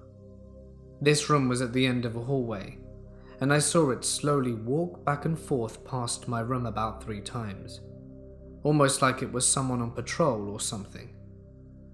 I always kept the door slightly ajar, and the bright hallway light on because of the creepy vibes. Finally, I saw whoever it was stop in front of my door and wait there for 3 minutes before moving on. The part that really freaked me out and confused me was that the hallway boards are normally super creaky. Like even my little 12-year-old body would make these things pop and crack like crazy. So I knew whoever was walking in the hallway at night couldn't have actually had any weight on them. The other thing that happened that really freaked me out actually caused me to stop sleeping in that room again. I was laying in bed, but this time I had just woken up and was laying with my feet hanging off the end of the bed. When clear as day, I feel a single finger trace a line from the heel of my foot to the tip of my big toe. I even felt the damn fingernail at the tip of the finger. That same day, I went to my grandma and told her everything, and that I didn't want to stay in that room, and could she please make a bed up for me in an upstairs room. It was then that she told me the family secret. My great-grandpa built that house in the early 50s, but in order to do it, they dug up the grave of a Confederate soldier and moved his grave to a new spot 50 yards away. They had a priest bless the new spot and everything, but apparently that wasn't enough for the soldier. The adults in the family kept this from us kids so that we wouldn't get freaked out staying there. There was another time that I had been running around and came inside real quick to use the restroom. I ran through the living room and saw an old man wearing overalls facing a giant bookshelf and looking at all of our family photos. As I ran through the living room towards the bathroom, he just slightly turned his head and smiled at me. My grandpa was also somewhere around the house, so I just assumed it was one of his friends or people working for him and thought nothing of it. I never saw him again after that, but a few years later I was flipping through old family pictures and recognized one of the people. It was the same man I had seen that day wearing the exact same outfit. Jean overalls and a plain white t-shirt, with the same sweet smile on his face. I asked my grandma who that was. Turns out it was my great-grandpa, the man who had built the house, and who died 20 years before I was born.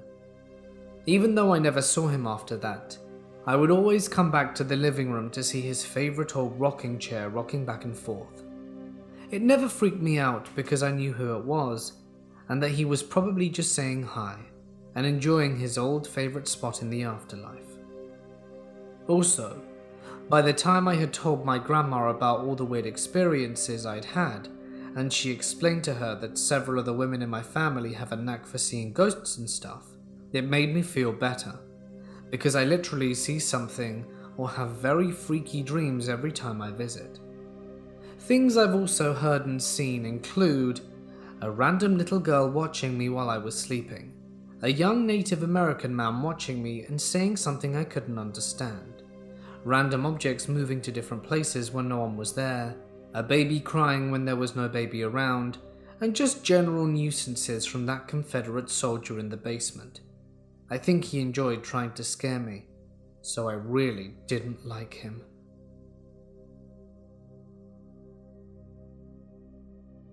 I'm a former paramedic who plays EMT on weekends now.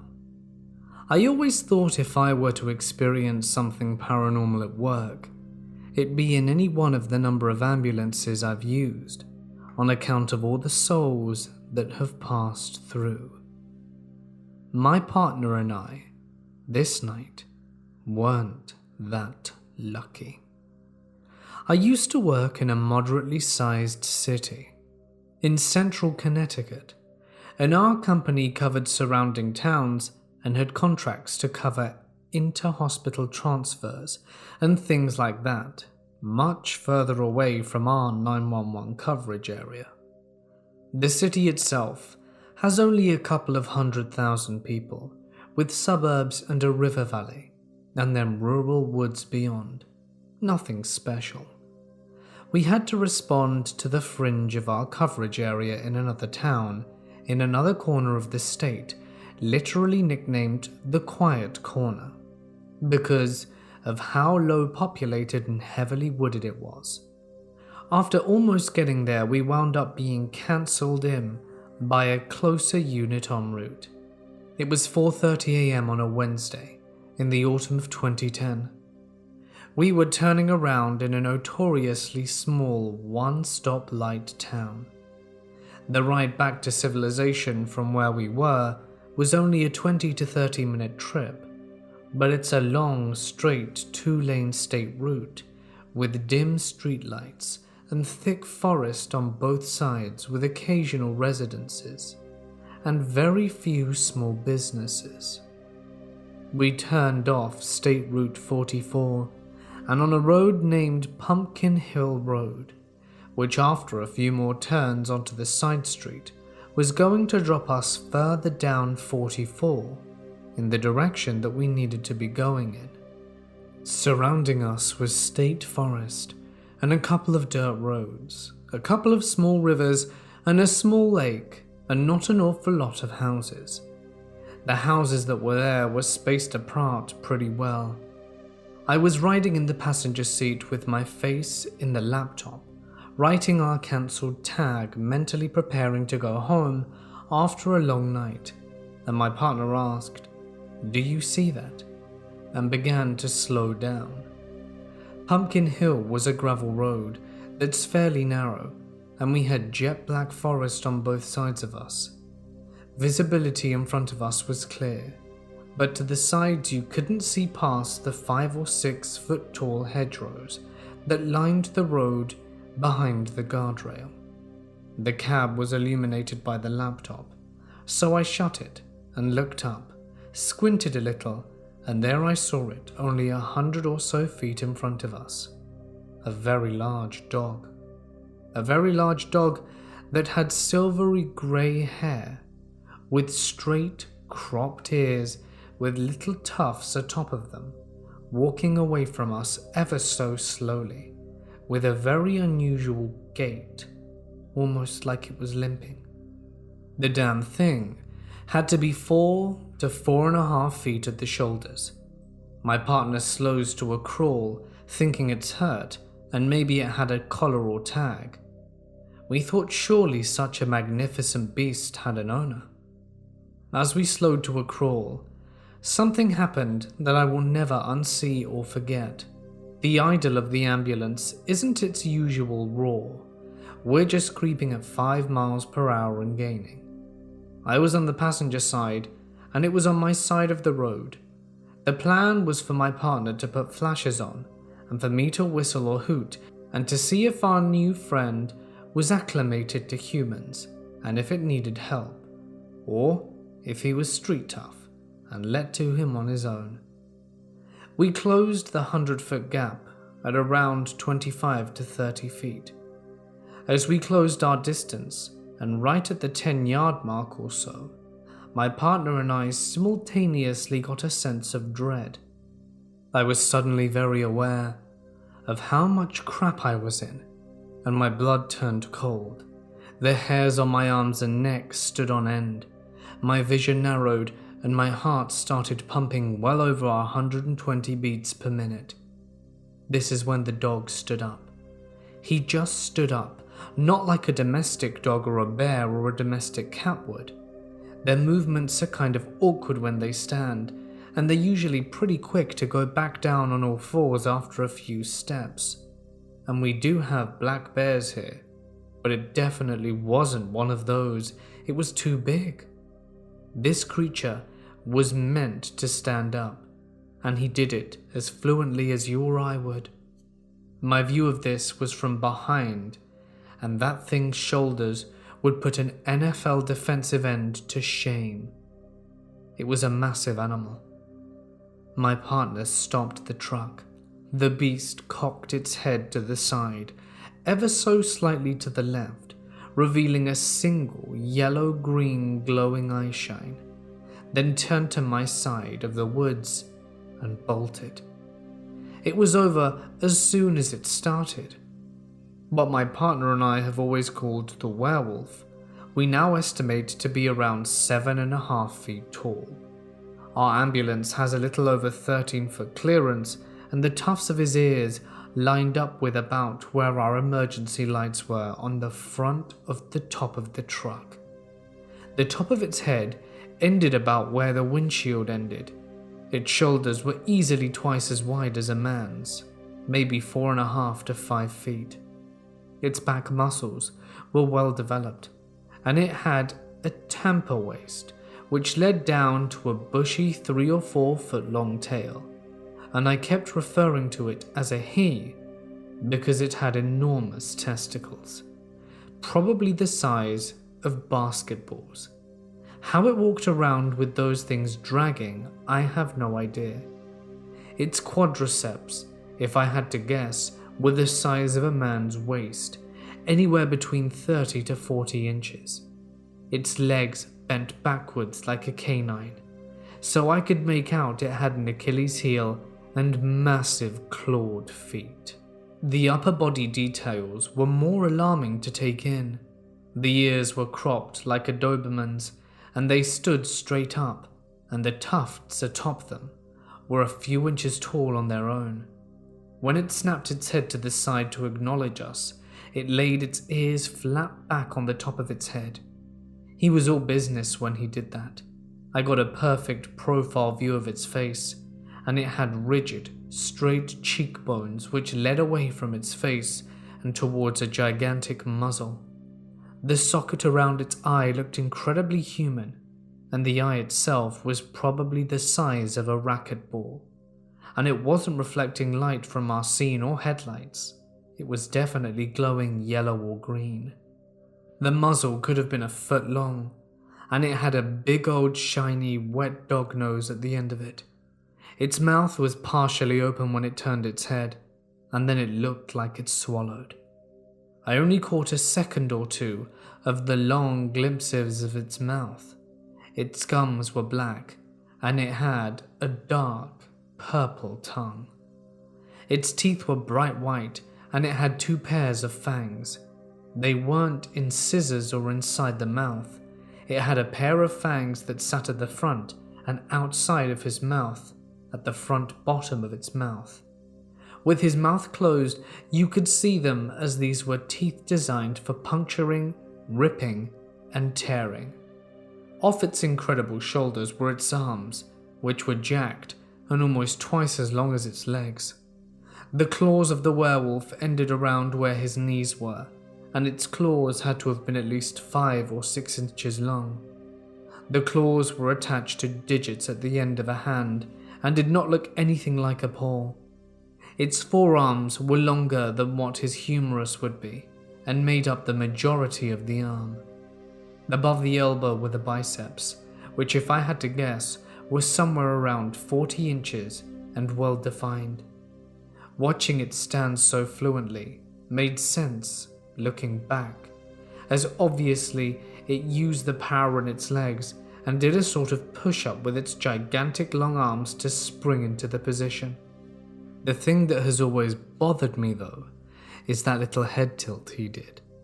I got the sense of dread before he stood up, like my mind and body knew something bad was about to happen, but I didn't know what.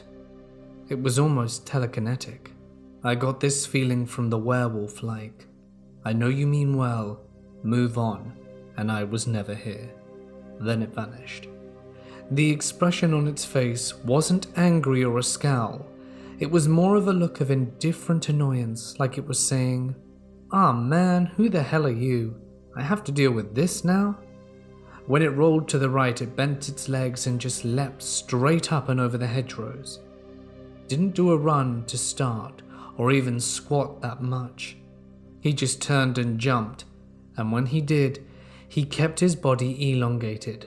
So from a standing position it went to at least 6 or 7 feet in the air, and far enough in back over the bush to not be seen easily anymore. Another 10 to 15 feet easy. After that, my partner punched it, and we drove fairly recklessly to get off the gravel road and back to one with at least streetlights. I would never have asked him to slow down. We both wanted to get out of there, and we fled with a sense of urgency. I've seen many canines stand on their hind legs. I've never seen a hellhound sprint with precision over a guardrail and a brush. That messed with my head a lot that night.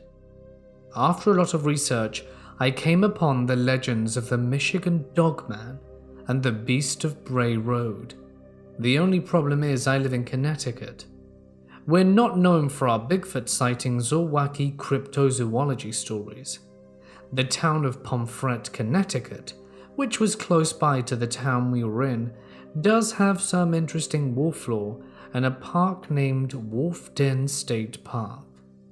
The short version of the story is that General Israel Putnam, yes, that General Putnam, the Revolutionary War semi-hero, killed the last wolf in Connecticut in the Wolf Den around 1764 before the conflict. The story, as I recall, is that wolves were in Connecticut and they were hell. They would eat livestock, and the settlers had killed the last of the she-wolf cubs and her mate, so the story goes. She started slaughtering livestock and stalking and attacking people, not to eat, but to kill. One morning she massacred over 70 sheep, and Israel Putnam was tasked with putting her down. So he tracked her to her den and did so. The wolf den is still there to this day. There have been dogman sightings close by in Massachusetts, and even legitimate grey wolf sightings. In the last decade or so, wolves have been finding their way down New England from Canada. I don't really know what to believe, and it's certainly not werewolves, but I totally saw something that really looked like a werewolf just that one time. My partner and I had been working together in that ambulance for 3 years at the time. We knew each other pretty well, and as alarming as the events that transpired in the front of us were, there was something off about Ron for weeks after the sighting. The ride back to operations, we just could not believe what we had just seen, and exchanged things like, "What the hell was that?" and "I don't know, asshole, the same thing you saw." Did we really just see that happen? I can't believe it just happened. After we refueled our truck, we punched out, and the next I saw him was that Thursday night for our last tour of the week before our 3 days off. When I showed up, he notified me that he had called dispatch and requested to be posted in downtown the entire night, not wanting to leave the confines of the inner city. Not an unusual or odd request, as some people prefer the busier assignments, and we definitely did, but it became a habit with Ron as weeks and months went by, and we were never sent out to suburbia for a call after dark for the rest of our 5 total years together. I thought I was just as shaken up as he was, but something was sitting sideways with me the way he was acting, and every time I approached him to talk about it, he would immediately dismiss the topic and be stoic and quiet, or change the subject entirely, leaving an odd vibe that I'd never felt around my work brother before. Absolutely nothing changed about our job performance or our friendship, but after a while, I suspected that my partner had seen something like this before, or had seen something that I hadn't on the night of the sighting. After years of patiently prodding him and asking him what was wrong, he finally disclosed what was bothering him so much about the sighting, and it turned out it was the latter. 9 years later, I have his permission to relay his point of view. Our ambulance was a 2008 AEV box truck. It had a 13-foot clearance, and Ron is 6'5" and I'm about 5'10". But when seated in the cab, sitting up and facing towards the top, our heads were probably somewhere around 7 to half 8 feet off the deck. As a passenger, you can't see an awful lot of the mirrors, but as the driver, you can see down the side of the truck and pretty well behind you. There was also a mobile data terminal that controlled several functions, including lights, sirens, scene lights, dispatch response, and it also had a 4-screen camera that showed a backup camera which was mounted on top of the back, pointing down at an angle, 2 side cameras which covered the outer ends of the ambulance, and a patient compartment camera, which was the only one that recorded. When you were in the driver's seat, you had pretty much all 360 degrees covered. As a passenger, the most you could see out of the mirrors was Jack, especially since Ron was a giant and we fought over the mirror angles all the time. As relayed to me by him, Ron said that when he completely stopped, he was looking at the werewolf in front of us, but had a pit in his stomach convincing him that he wasn't actually looking at us when it turned its head. My eyes were fixated in front of us on Wolfman number 1. Ron, trusting his instincts, and which I did not notice him doing because I was busy trying not to piss myself, already had the MDT angled right at him and started cycling through the cameras and turned the side and rear scene lights on. The scene lights aren't emergency lights. Scene lights are these bright white blue hued LED lights that are bright so you could probably land a space shuttle from orbit on them. When he did that, he noticed that our friend in front of us was in fact not alone. Ron caught a glimpse of 2 of them behind us, and one coming up on the side of the ambulance. The 2 behind us he described as Coyote Tan, on all 4s, standing right in what our blind spot would have been. The way the camera in the back is angled, he said all he could see were the tops of their heads, the tops of their torsos, their arms and shoulders, and their massive paw hands. He described them exactly the way that I described the first one, except with the color variation. When he turned the scene lights on, they bolted to the right side of the road out of the view of the camera. This is where it gets a little creepier. After watching their shadows and movements going towards the right of the tree line and brush, Ron cycled the MDT monitor to the starboard side camera, hoping to catch them and see if they were going to advance towards us or run into the brush.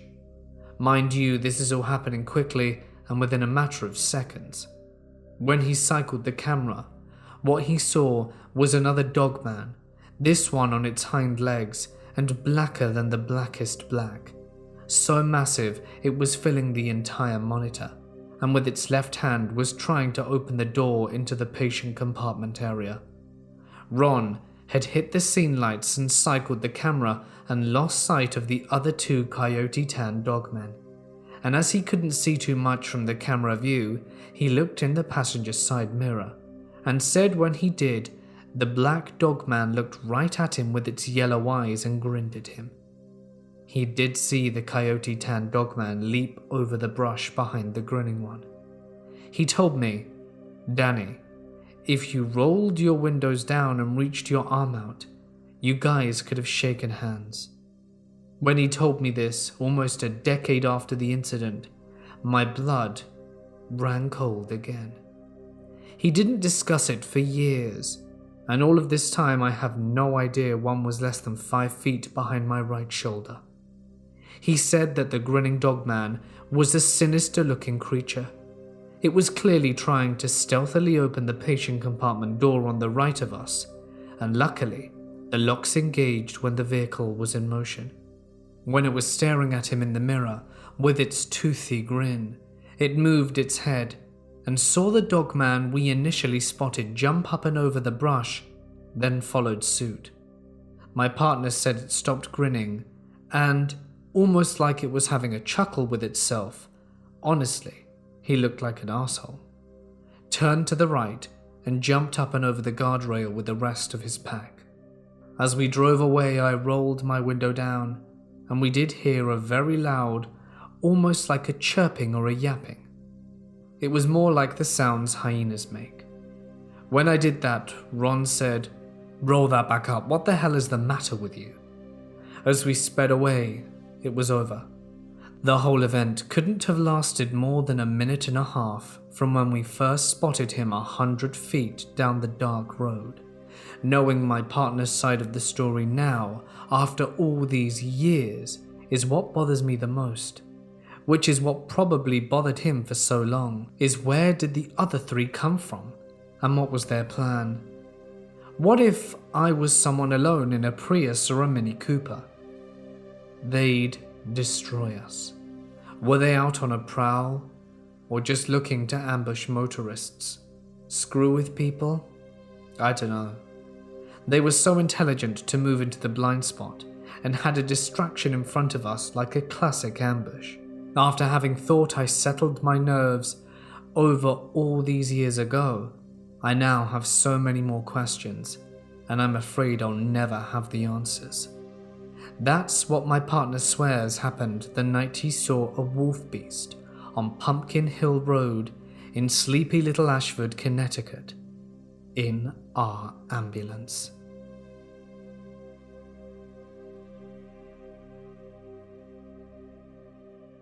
I was working in London for 2 weeks, staying in a flat owned by a friend of a friend while he was out of town.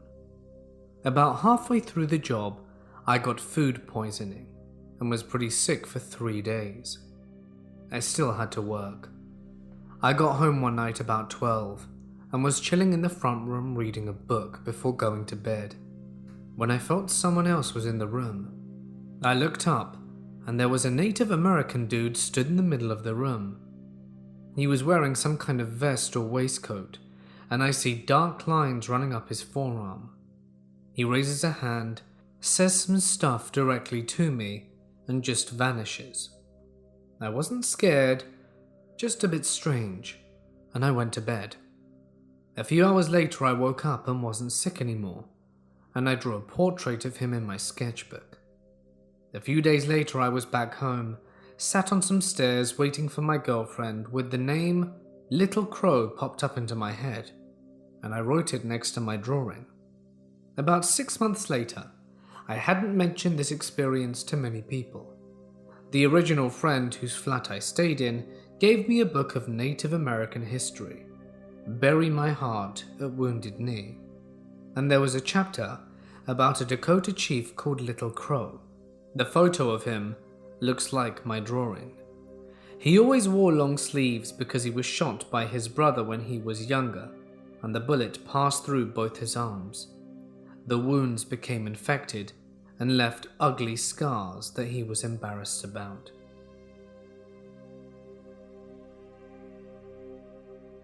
As you surely now know, I was generally restricted from going into the cemetery by myself when I was younger, up until I was about 11 or 12. That's when I was glued to my parents' sides when we walked to the property.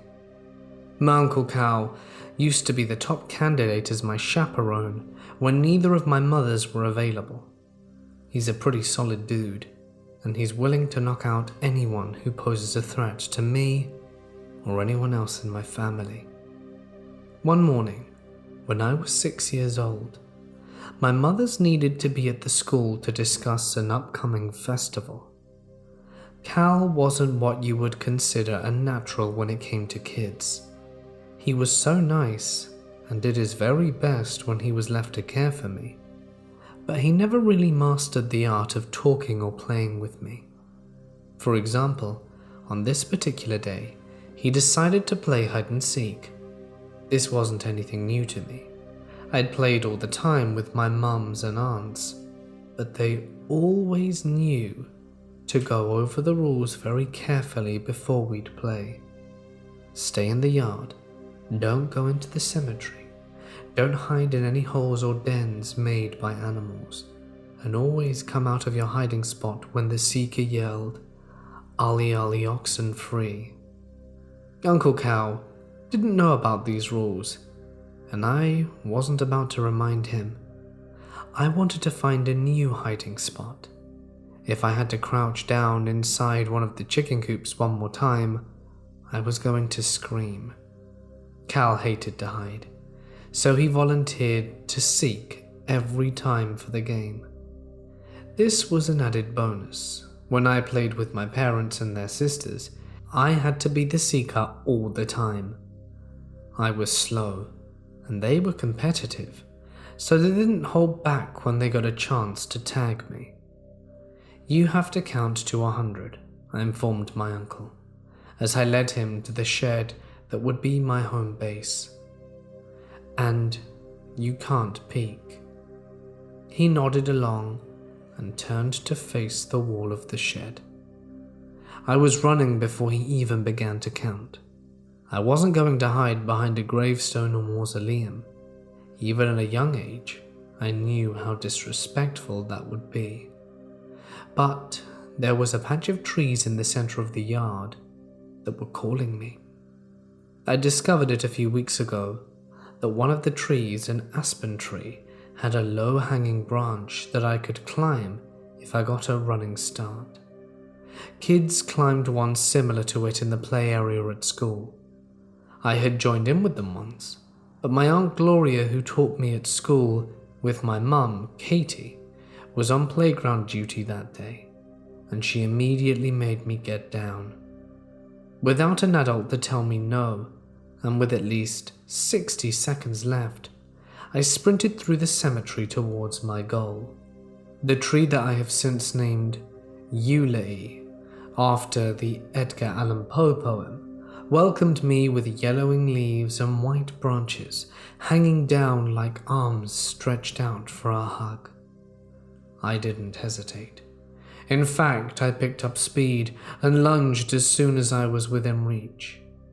With what I can only call pure luck, I was able to grab onto the lowest branch and pull myself up on the first try. I was only 5 or so feet off the ground, but I felt as though I had climbed the Denali Peak. Knowing that I could still be seen in my bright blue jacket, I scrambled up a few more branches and positioned myself behind a large cluster of leaves that had yet to fall.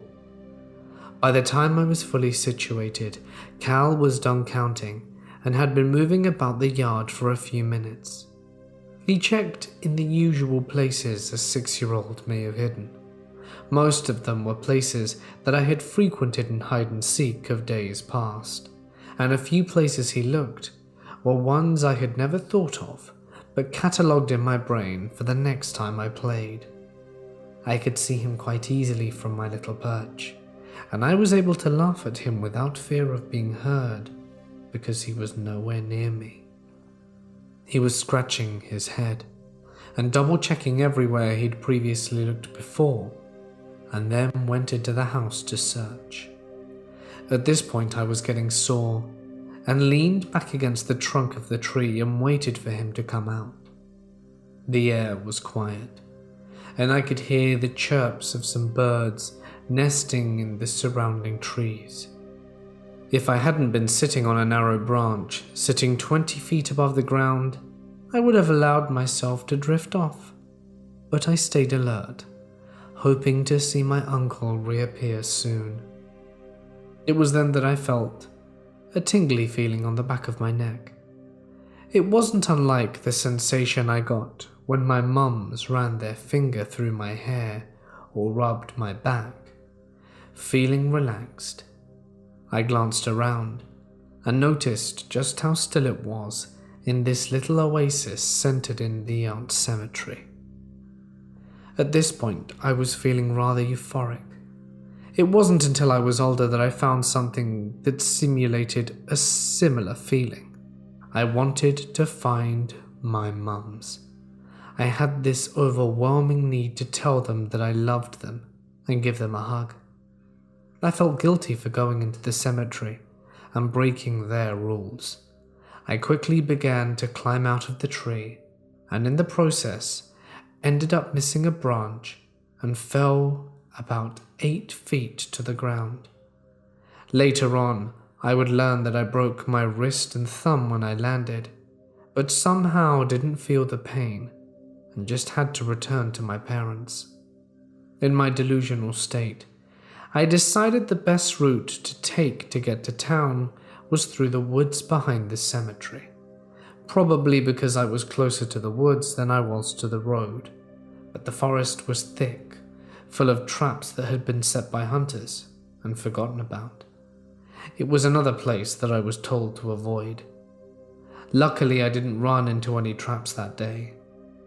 There was a pretty clear path that had been made by my mother, Aga, and her siblings back when they were young, so I stuck with that. That's when things got hazy. At some point, the euphoric sensation turned into one of dread. I began to feel as though someone or something was chasing me.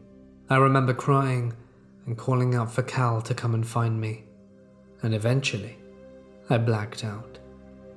When I awoke, I was lying in a pile of leaves and staring up at the night sky.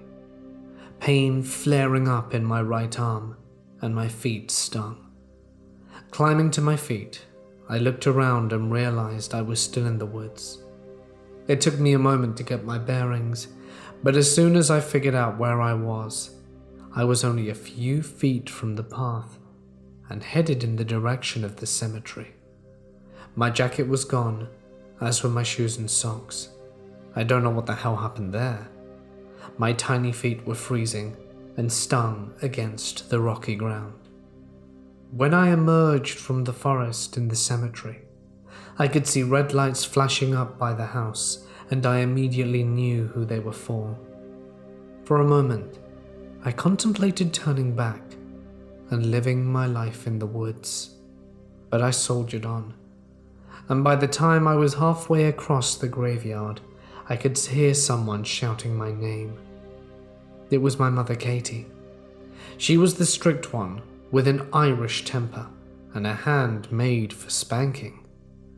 When I saw her running through the cemetery gate, I immediately felt a rush of relief. I couldn't run. I was too sore, and I could only hold up my left arm, but I called out to her as hot tears steamed down my cheeks. She picked me up, hugged me close, and didn't yell at me for wandering off, nor did she scold me for not wearing coat nor shoes. She just asked me if I was all right, and told me she loved me. Even then, when adrenaline was coursing through my veins, I was relieved that she was taking pity on me. I was way too drained to get a spanking. Katie took me to the house where a hysterical Aga was waiting with her sisters and my Aunt Gloria. I didn't get to stay home though. Once they realized I had been injured out in the woods for nearly 12 hours, I was placed in the waiting ambulance and rushed to the next town for medical care. I was released the next day with a bright pink cast and ordered to stay inside for at least 72 hours.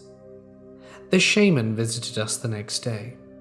He was summoned by my grandfather after I told him about what led me into the woods. My parents stayed with me as I described the ordeal to the shaman. I told him about how happy I felt and about how I longed to be with my parents so much I went into the woods that I feared more than any grave and mausoleum. After that was said and done, the shaman went out to the path of trees I had been hiding in and began to bless them and burn sage and incense. He told my mothers that I could have been influenced by his spirit, but he said that it was likely a young child had passed and missed their parents. Katie, who wasn't as superstitious as her wife, was skeptical of this explanation. She believed in spirits and all, but she didn't think they had the power to control living beings. But she didn't have a reasonable explanation as to why her 6-year-old wandered into the woods and blacked out. So they allowed the shaman to go through with his rituals and reinforce their rule that I wasn't allowed to go into the cemetery alone. Uncle Cal, who had been royally terrified after the ordeal, was the only one to yell at me. I was surprised. He was always a pretty chill guy, and he never really got onto me before. But he had been terrified that he'd lost me forever. And when he found out that it was all because I had broken a rule that I was very familiar with, he blew his top. This was one of the many experiences that occurred in my childhood. I wish I knew more about what caused it, but even my tribe's leader have no explanation. They just used it as an excuse to warn children to not wander about on hallowed land.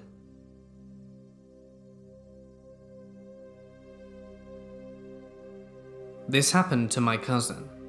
This was years ago, but we have a family home in the province of the Philippines, and we refer to it as the White House because there are supposed to be ghosts there. In Filipino culture, ghosts are all white. If they're another color, they're demons.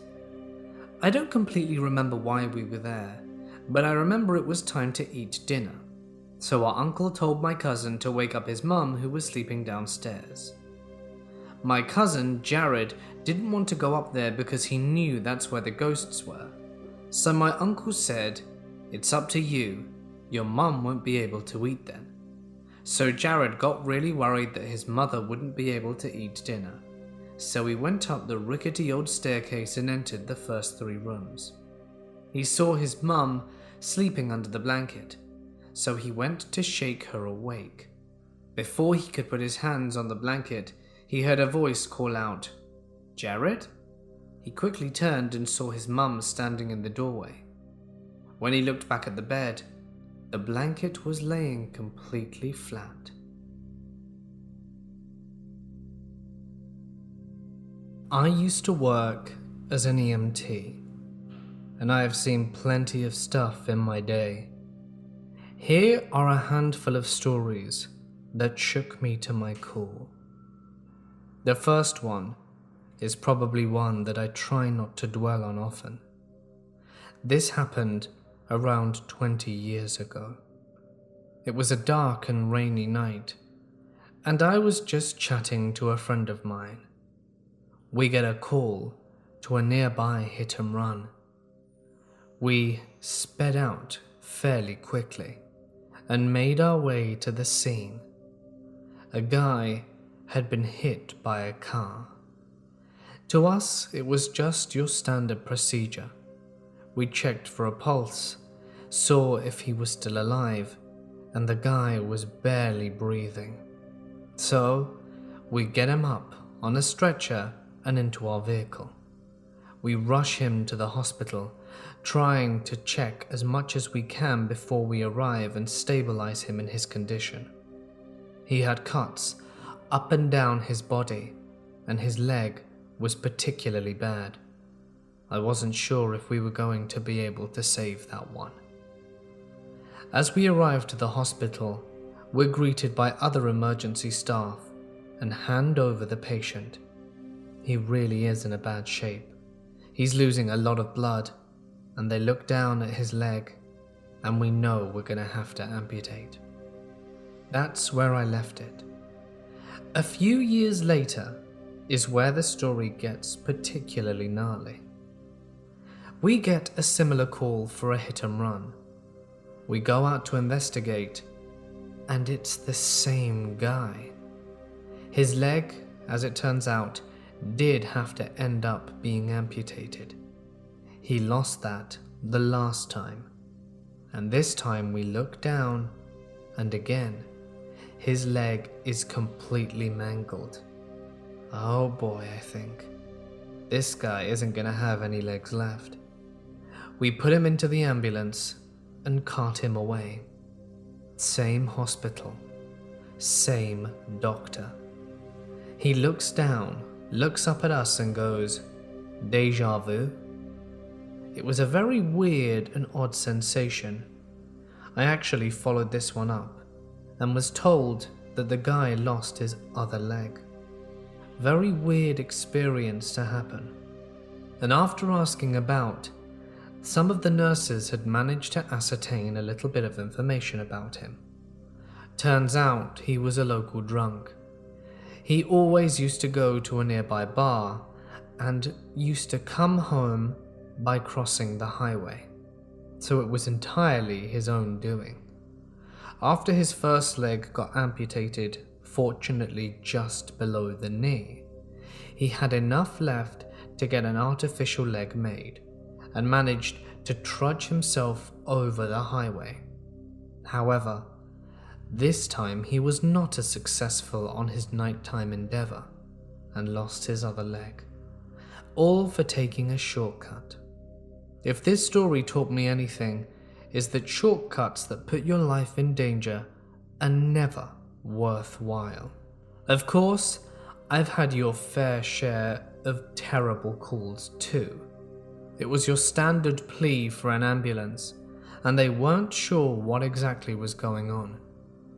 They were hearing noises in the other house, and they sent us and the cops over in case it was something serious. Turns out it was. A little girl had barricaded herself in her room. The stepfather had been beating her. The mother had just let it happen. This wasn't going to end well.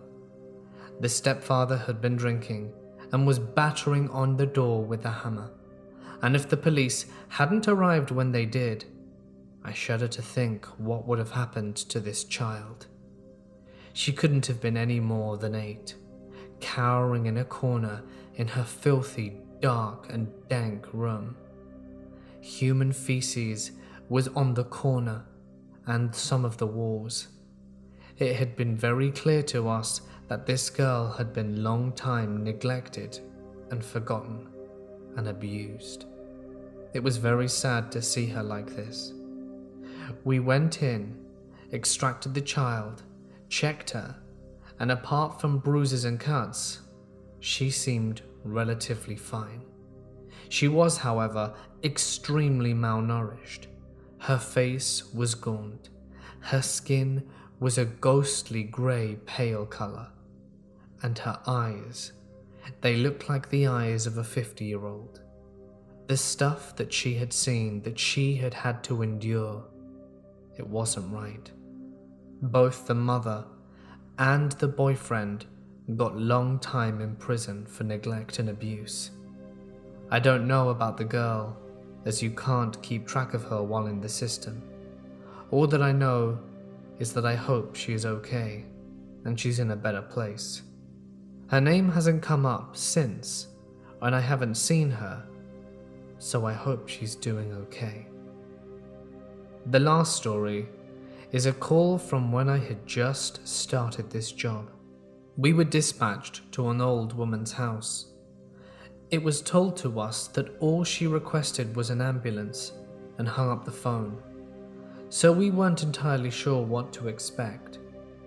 We pull up with no degree of haste and start looking around for where the emergency might be. After knocking on the door and getting no reply, we look around the house and the garden. There doesn't seem to be anyone here. We knock again, and that's when the door opens by itself with a creak. We let ourselves in, declaring ourselves and asking if there's an emergency. There's no reply.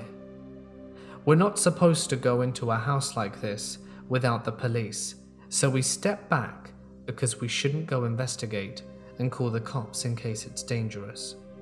Within a few minutes, they make their way here and lead the investigation in the house, letting the occupants know that they're coming in to search for the emergency and to please lower any weapons they have. They go in and find no one. So we go into the house and start searching. There really is no one here. They let us know that the call had indeed been received from that exact residence. Whether it be a prank or a ghost, we will never know.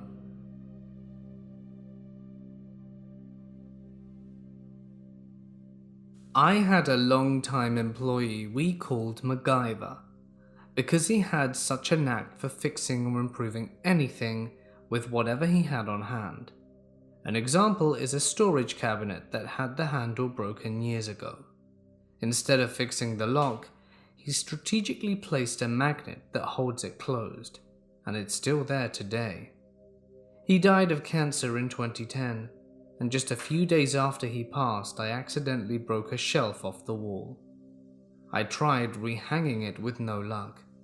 It had broken, and the screws that anchored it were missing. I threw the shelf in the garbage, but not before saying I wish Chris was still here, because he would have figured it out.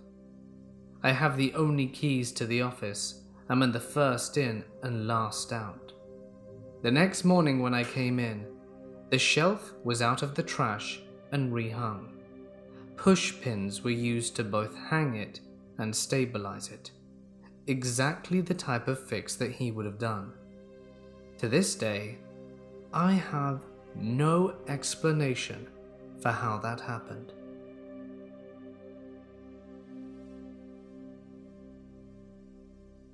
Chris is a Christian, raised through and through. He's not one of those forceful Bible bashers, but get him on the topic of religion and he'll talk your ear off for hours on end. He believes that the judgment day is coming soon, in his lifetime, as most Christians do, and how anything that goes against the Christian faith is demonic and therefore evil. He is also a believer in a lot of conspiracy theories, from how the UN is a front from sending money to terrorists in the Middle East, to how global warming is caused by Russian submarines detonating bombs under the Arctic ice, to aliens and alien abduction. Alternatively, I'm an atheist and don't go for any of that nonsense. No matter how many ancient alien documentaries or Bible passages he quotes as proof of his claims to the truth, although I am a firm believer in ghosts because I've seen them ever since I was a child. Despite our differences in beliefs, we've been good friends for almost 20 years, due to the fact that we respect each other's views and never let our discussions on religion and the paranormal get out of hand to the point of raining blows down on each other. The night that this happened played out just like any other night. He had dinner, spent some time playing music in his stack of vintage cassettes, and scolding one of his cats, Bingo, for knocking down some of the World War II model planes that he builds for a hobby. It was around 10:30 p.m, which according to Chris was late, and he decided to call it a night. He was awoken maybe an hour later to hearing scratching sounds at his bedroom door. So thinking it was one of his cats, he goes to open it, expecting one of his furry companions to come sauntering in. There was no one. Thinking nothing much of it, he closed the door and went back to bed. And just as he was throwing the doona back over himself, he heard the scratching again. Getting up again, the scratching stopped as soon as he opened the door. Being a little annoyed, he stepped out into the hallway and flicked on the light, wondering if it were his cats playing in the hallway and that they ran off when they heard the door opening. But the hallway was empty. He checked the bathroom thinking they may be hiding there, but found it empty. He looked in the kitchen and saw nothing there either. Chris, confused but too tired to give it any more thought, went back to bed, but left the bedroom door open a crack so that he wouldn't have to get up again, in order for his cats to just let themselves in. He was falling asleep again, and then he felt the mattress near his feet sag, as though someone was sitting on it. Figuring it was one of his cats, he said goodnight to his little furry sleeping companion before he could drift off to sleep. That's when he felt his hair being stroked and a soft woman's voice whispering, "Pretty boy, pretty boy." My friend opened his eyes and saw the figure of an older woman, mid-70s to early 80s, leaning over him in bed, smiling down over him, her hand moving rhythmically in a slow stroking motion over his hair. He let out a slew of curse words, leapt from the bed, grabbed his pillow and spent the rest of the night sleeping in the tub. Chris called me the next afternoon to confirm our plans over the weekend. I at first thought, when he told me about the events of the previous night, with nervousness in his voice, that he sounded like he wasn't sure if it had really happened or not, or had just had a bad dream and his brain hadn't processed that he was awake. Chris was just starting to describe what the woman looked like to me over the phone, when I stopped him and suddenly asked, did she look like an older lady with short black hair, kind of slightly old and hunched over? He was genuinely surprised, exclaiming in an almost unbelievable voice, "Yes, how did you know that? I've seen her at your house numerous times now, but I've never said anything to you because I didn't want to scare you." There was a long silence on his end of the line, like he was trying to process what I just revealed to him. Chris's voice finally came back, shaking, and asked me, "Are you serious?" It was now that I wanted to say that it was just a joke, because I know how nervous Chris can get when it comes to talk of ghosts and anything that doesn't conform to his beliefs. But I decided to just be honest with him. I figured it would be easier for him to accept his first ghostly encounter instead of lying to him. I told him yes, that I'd seen her on occasions where I was over at his house, but I told him that she wasn't a bad spirit and that I didn't get any ill vibes from her whenever I saw her or felt she meant harm. Not surprisingly, this didn't make Chris feel any better, and he kept bombarding me with questions like what she was doing there, how long she had been around, and what she wanted. And I told him that she just probably enjoyed being in the house that she used to live in when she was alive, and keep watching over it. I told him that I didn't really feel like she was going to go all poltergeist in the house, and that she was just curious about her new roommate, and not to worry about her. But Chris, being opposed to all things supernatural and believing anything like ghosts go against the Bible, didn't believe me and said he would have a talk with his minister from his local church to see about getting his house blessed. I assured him it wasn't necessary, but I could see his point of view on such a thing. I mean, after not believing in ghosts all his life, only to be confronted by one would be the same as me being an atheist, suddenly having the existence of God proven to me. So Chris and his church minister held a short service at his house, whereby at the end, Chris was told that the old woman had found peace throughout their prayers and was able to move on. I visited Chris's house a week after the blessing, where after some time of hanging out and having him show me his latest model airplane, did he ask me, "Do you know if that old woman's still here?" I shook my head and said nope, can't see her anymore, even though she was standing in the doorway between the hallway and the lounge room. I figure there's no sense making the poor guy worry over something he cannot control.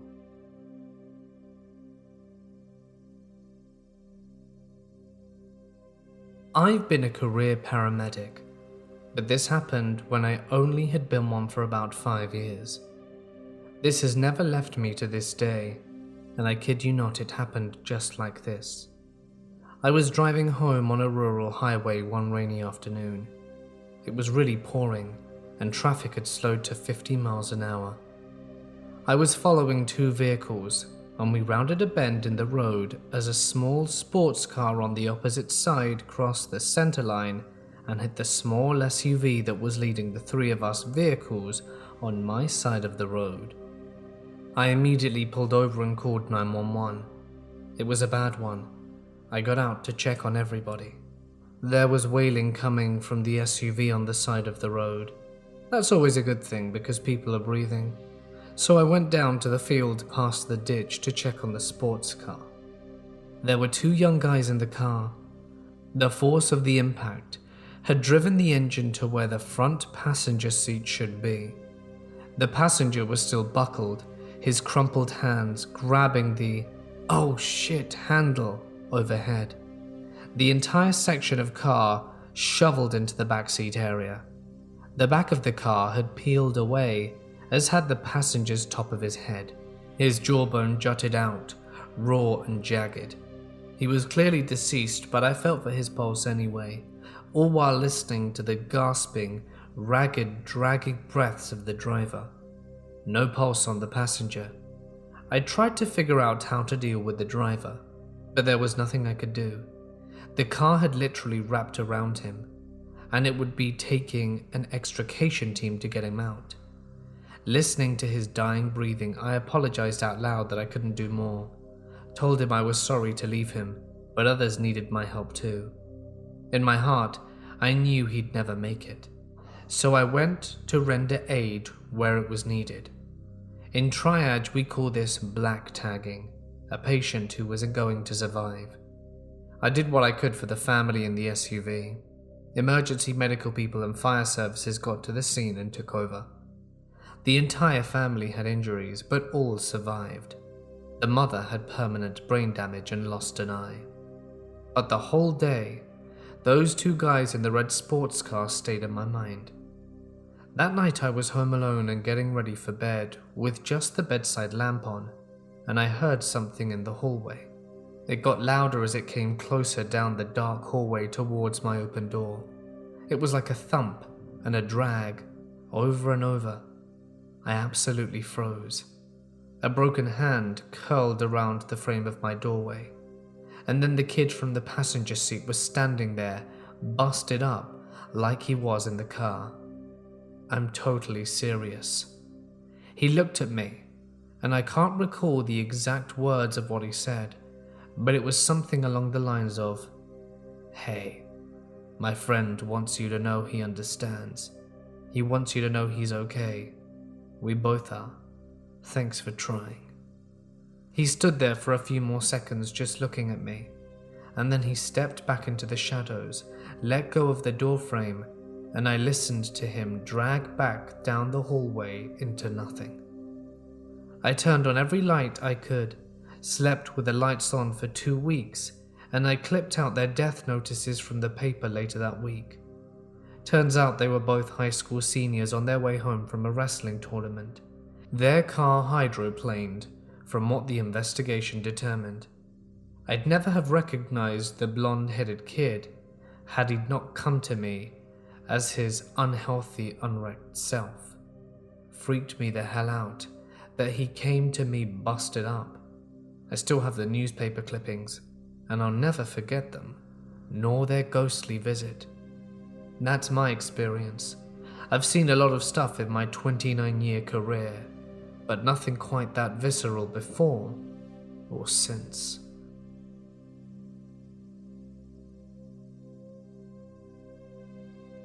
My old neighbours were moving out and paid me £50 a month to keep their old house clean and locked up while they were trying to sell it.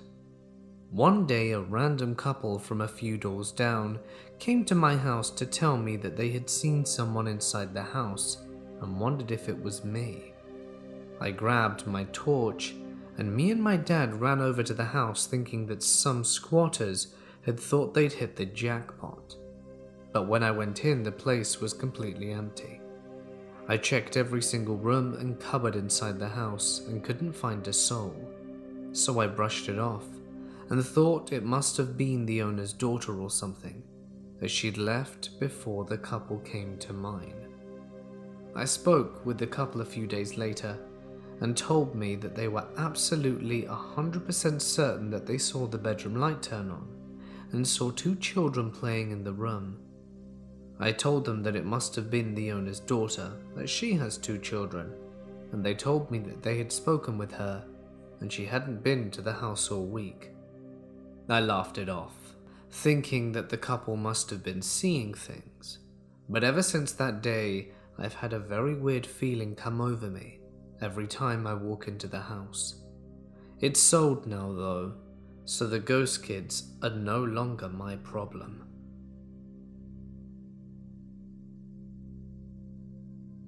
When I was a neophyte EMT, we were called to the scene of a diabetic in a coma. Wife said he fell and hit his head. He was laid out on the floor of their bedroom. While the medics started assessing him and finding no pulse, I was setting up the defibrillator. I was told to stabilize his head and neck in case he had damaged it in his fall. As soon as I had my hands in the correct position, I could tell it was no use. My fingers were in his brain. I told the medic he could stop, as he was getting ready to shock. He said no, we could shock him, and I said, "No, Fred, he's dead. My fingers are in his head." It turned out that he had actually shot himself swallowing his pistol. His wife had cleaned it up, put the gun away, and then called it in as a fall. It's one scene I will never forget.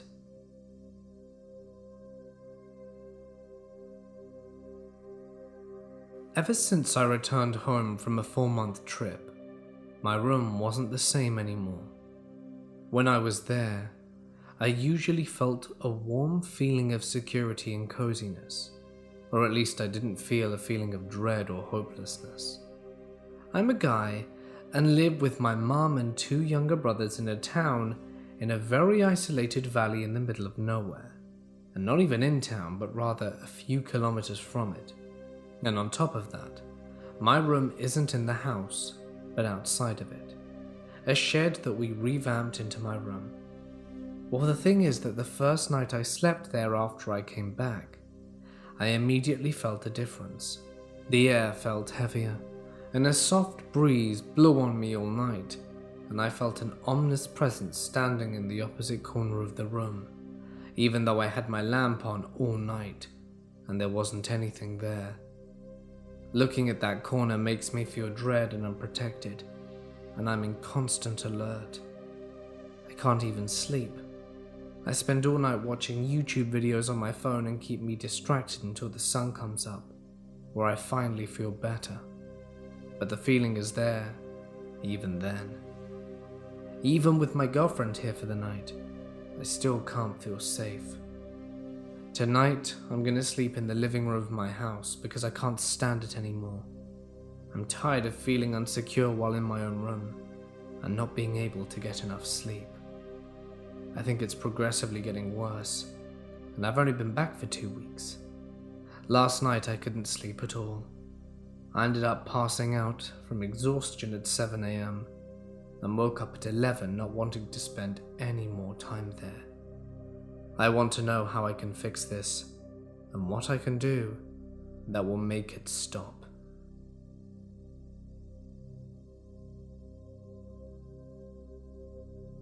I've been on multiple suicides by train. I work in the suburbs of Chicago, and it's a very popular option. Mostly it's just walking the tracks, making sure you find as many body parts as possible before the public gets their phones out. I don't necessarily agree with suicide, but you have to have huge balls to jump in front of a train going at 50. I swear to God, while writing this, we were dispatched on a psychiatric call where cops had to talk a lady off the tracks with a train coming, talking to her and who is now safe at the hospital.